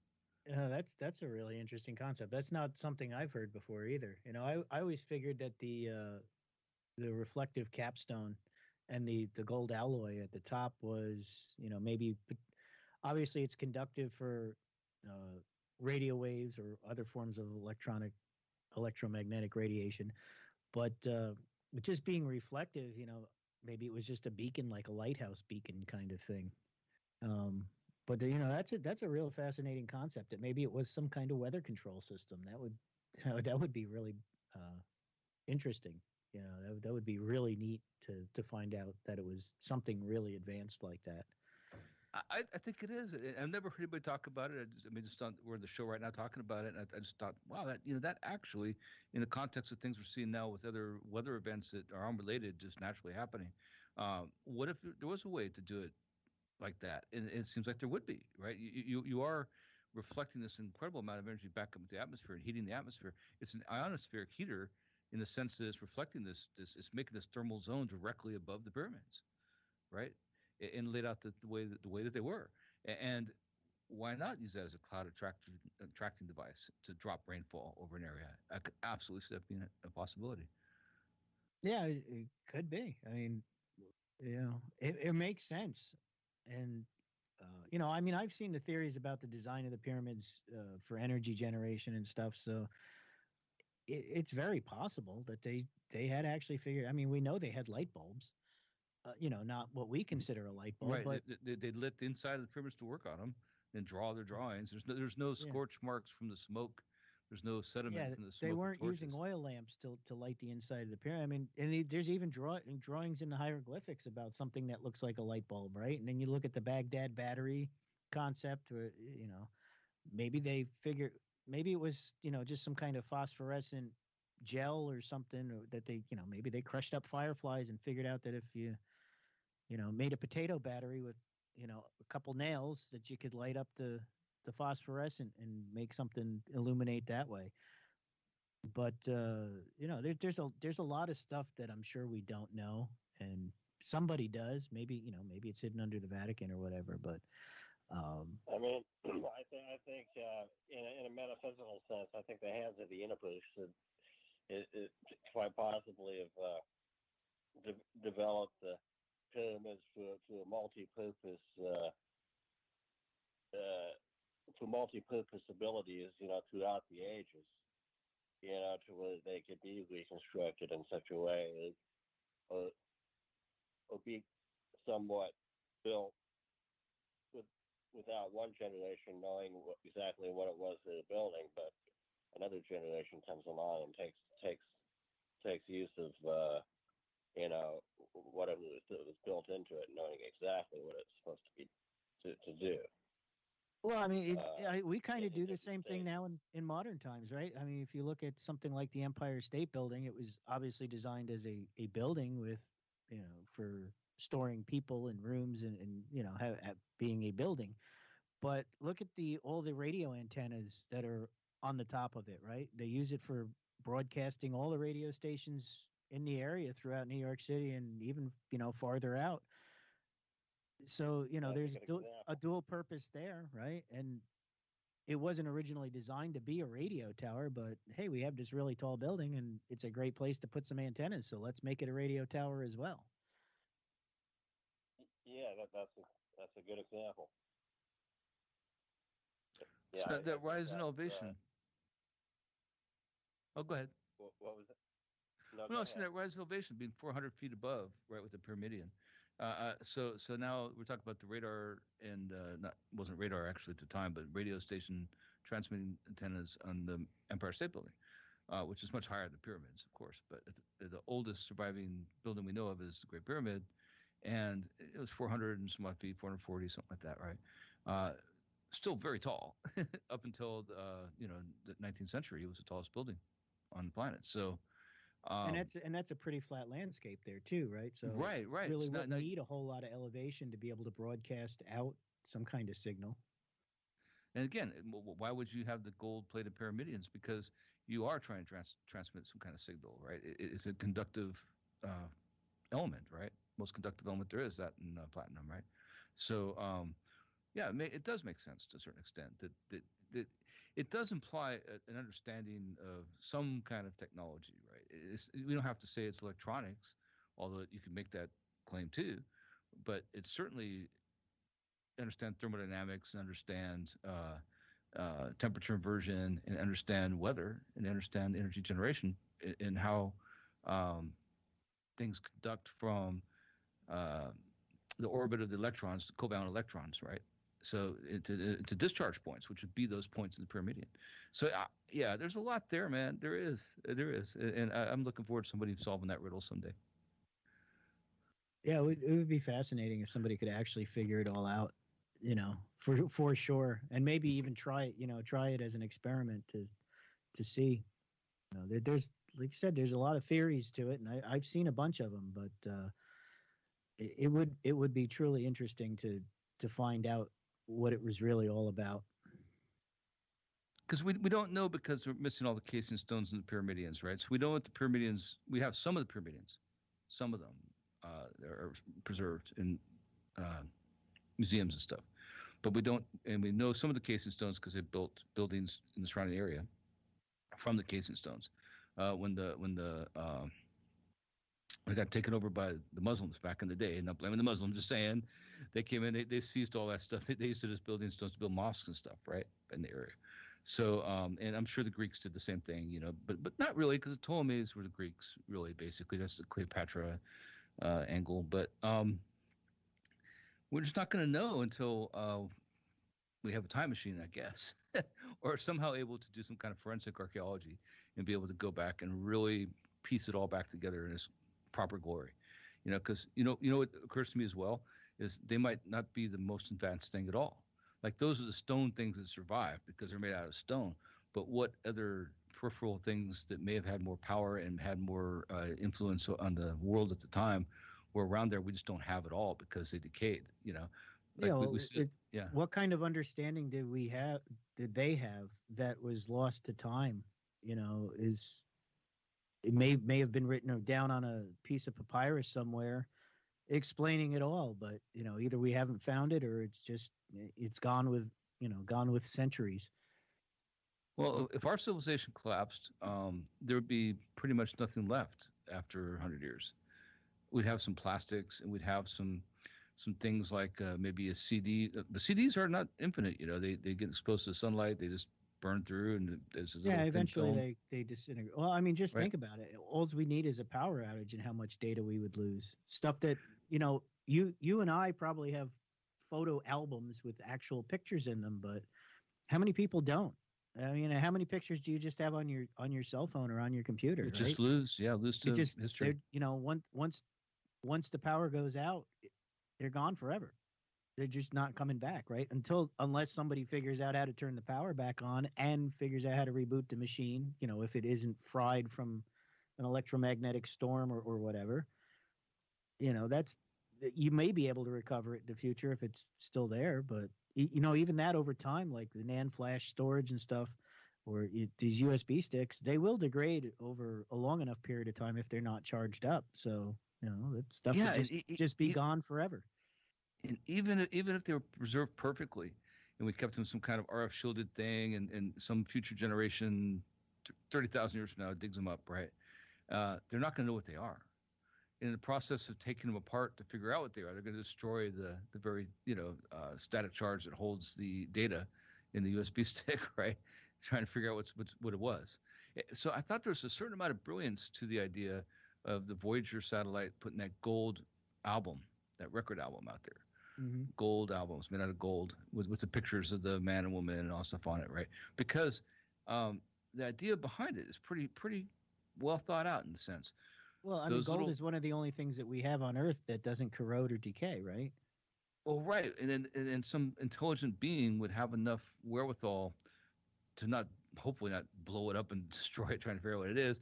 They'd look at it and see the grooves and realize the grooves are jagged and something's supposed to ride in them, and that there's some kind of language there. They might look at it as a language. Like they might look at it like an alphabet, like an original alien race seeing that for the first time might think of some kind of alphabet or some way of just communication, like Morse code or something. They won't know what it is initially, but then once they figure out that magic of having the voltage go through the diamond stylus of a needle on a phonograph player and hear the music for the first time, can you imagine how cool that would be? Like we're in that same kind of zone, I think, now with ancient technology. There's things out there that they meant for us to see. Like I can't help but think some of those reliefs on stones that we see, those weird knobs, those weird shapes, and so much of it is eroded away, but there's still part of it left, are like QR codes, man. There's something that's just they left us like a QR code, right? That if we had the way to interpret it, we could interpret exactly what it meant, right? But because we don't have that yet, we're too dense to figure out that the clues aren't there enough for us to figure it out. Well, I mean, you bring up an interesting point too. Is look at how much knowledge of the past that little section of Rosetta Stone gave us by translating a few different languages. Right? There was stuff that we couldn't decode or figure out how to decode, and then once we had, the Rosetta Stone was the key, and once we had that, and now we understand some more of the ancient language. Stuff that was lost to time just because of that, and that's not even complete. It's just it's a small chunk of what was obviously already there. Where the rest of it is, nobody really knows, but that small chunk really unlocked a whole new pile of knowledge for it was the clue we needed to figure out the rest. And what's fantastic about that is it's just a road sign, basically, right? For all practical purposes, that's all it amounts to. It's not some giant work of art or something. It's like a road sign, but it's in different languages. Again, I'm simplifying it, but that's basically all it is. And in the Sumerian language, it turns out like all these things we thought were these elaborate scripts, are half of them were beer recipes, right? So, yeah, which is awesome in a certain way. That's awesome because it shows they were just like us, right? But you never know what it's going to be. You never know what it's going to be. The one thing that makes it all work, right? So I really do think we are so clueless still. I won't say clueless totally, but still we're missing the big piece of ancient Egypt. We're still missing the big piece of a lot of our ancient past. And I think that, hopefully we'll find it before we have to face the same travails they did, because obviously they didn't make it to tell us. Right? Something happened. My theory on that too is I don't think it's all missing. I'm sure there is some of it missing, but I think a lot of it's just hidden too. I mean, nobody really gets the opportunity to completely dig through the Vatican archives or I would say the copies of the stuff that was in the Library of Alexandria. Obviously the library itself burned down, but everything that was in the library was a copy. So, all the original documents that were copied, I'm sure a lot of it is lost to time, but maybe there's some place that we haven't dug up yet that, will be a treasure trove of information. Or, I certainly hope so. Maybe there's people who know where it is and just, they let it sit in the corner because, it could be dangerous if it got out or whatever, but I'm sure there's more knowledge than they're publicly allowing to be aware of, but how much of it is missing? There's probably a little bit of both, I would think. Oh, definitely. I think that so it says it's hidden in plain sight. Yeah, that's true. There it is, and the stone megaliths are part of it. I mean, the fact that the way they align and things is also part of it. And there's a language in the alignments themselves and the things, and we talked about the acoustic nature of some of these more advanced I'll call them temples too, but also like these Gothic cathedrals and things like that. The way they're set up and the way they have the literal sonic picture of the sound that it makes, right? That's there it is. I mean, there is a clue there. So those clues are ignored because somebody's intentionally trying to keep that from common knowledge, right? Well, so yeah, there are people who know cymatics, but they're not going to let you think of it as a key. This exactly what it is, this secret language. This shouldn't be a secret. They obviously knew to blow the the trumpets in a certain fashion to take down the walls of Jericho, right? And then there's also speculation that a lot of those big stones that were moved in the ancient pyramids and stuff were sonically levitated, or there's so much more to it that is possible. I mean, you can sonically vibrate something across your desk, right? So why not something as big as a rock across the sand? No reason at all, and it makes a lot more sense than the 4 mile long ramp. Yeah. Well, listen. Hey, the time has come, man. It is. The time has come. The time is now. It Martha is. K. Mooney, will you please go now? Let's do it. Dr. Seuss, I know him well. All right, man. Well, we'll see you Sunday morning. Thanks for being here. Thanks, Epic Journeyman. Thanks, Rock and Rio, for all your work on the perverse.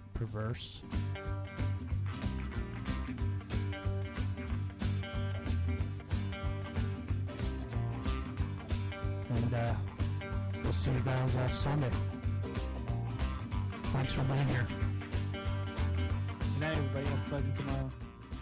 Yeah, you guys want to say good night? Good night, everybody. En la estación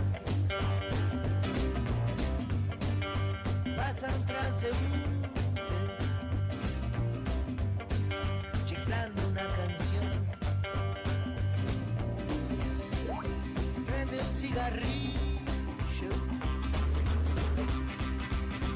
esperando un tren con la mano en el bolsillo. Parado en el andén.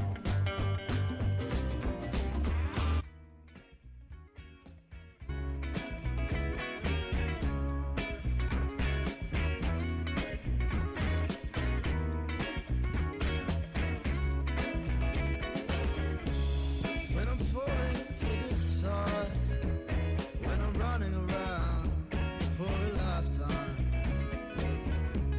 well, I know things won't feel this way forever. Yeah.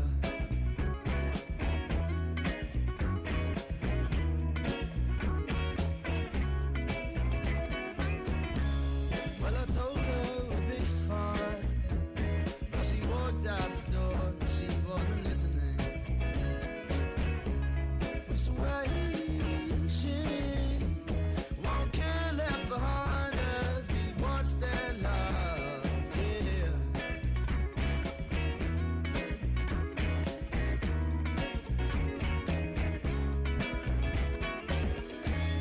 Yeah, somewhere between a mirror and a wall.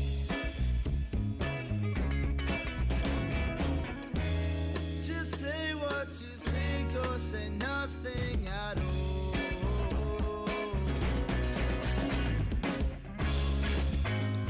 Well, it's all the little things about you, and I'll take it if I make it tonight. With one night in the sky, keep those lips a little bit to me dry. La da da da. La da da da da da da. La da da da. La da da da da da da. Well, in time when we get, and we run around living in distant memories.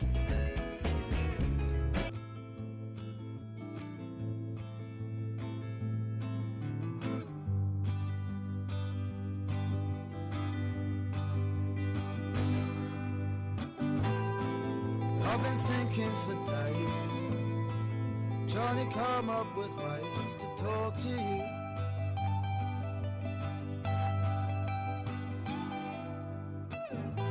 Climbed up a tree on a hill, watched as the leaves stood still and talked to me. Little did I know, a circle swimming fishy, well, he'll never fly, but he don't mind, he just swish his water in time to the beat. He can't run, he has no feet, but it's okay. The sun will come up anyway.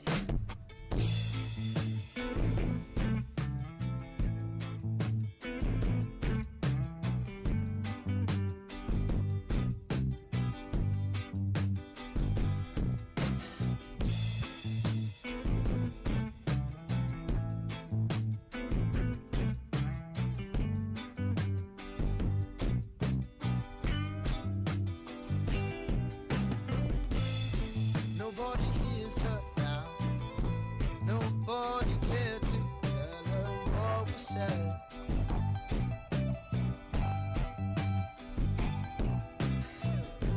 I wear my glasses brown, apart from the small town sounds I never cared.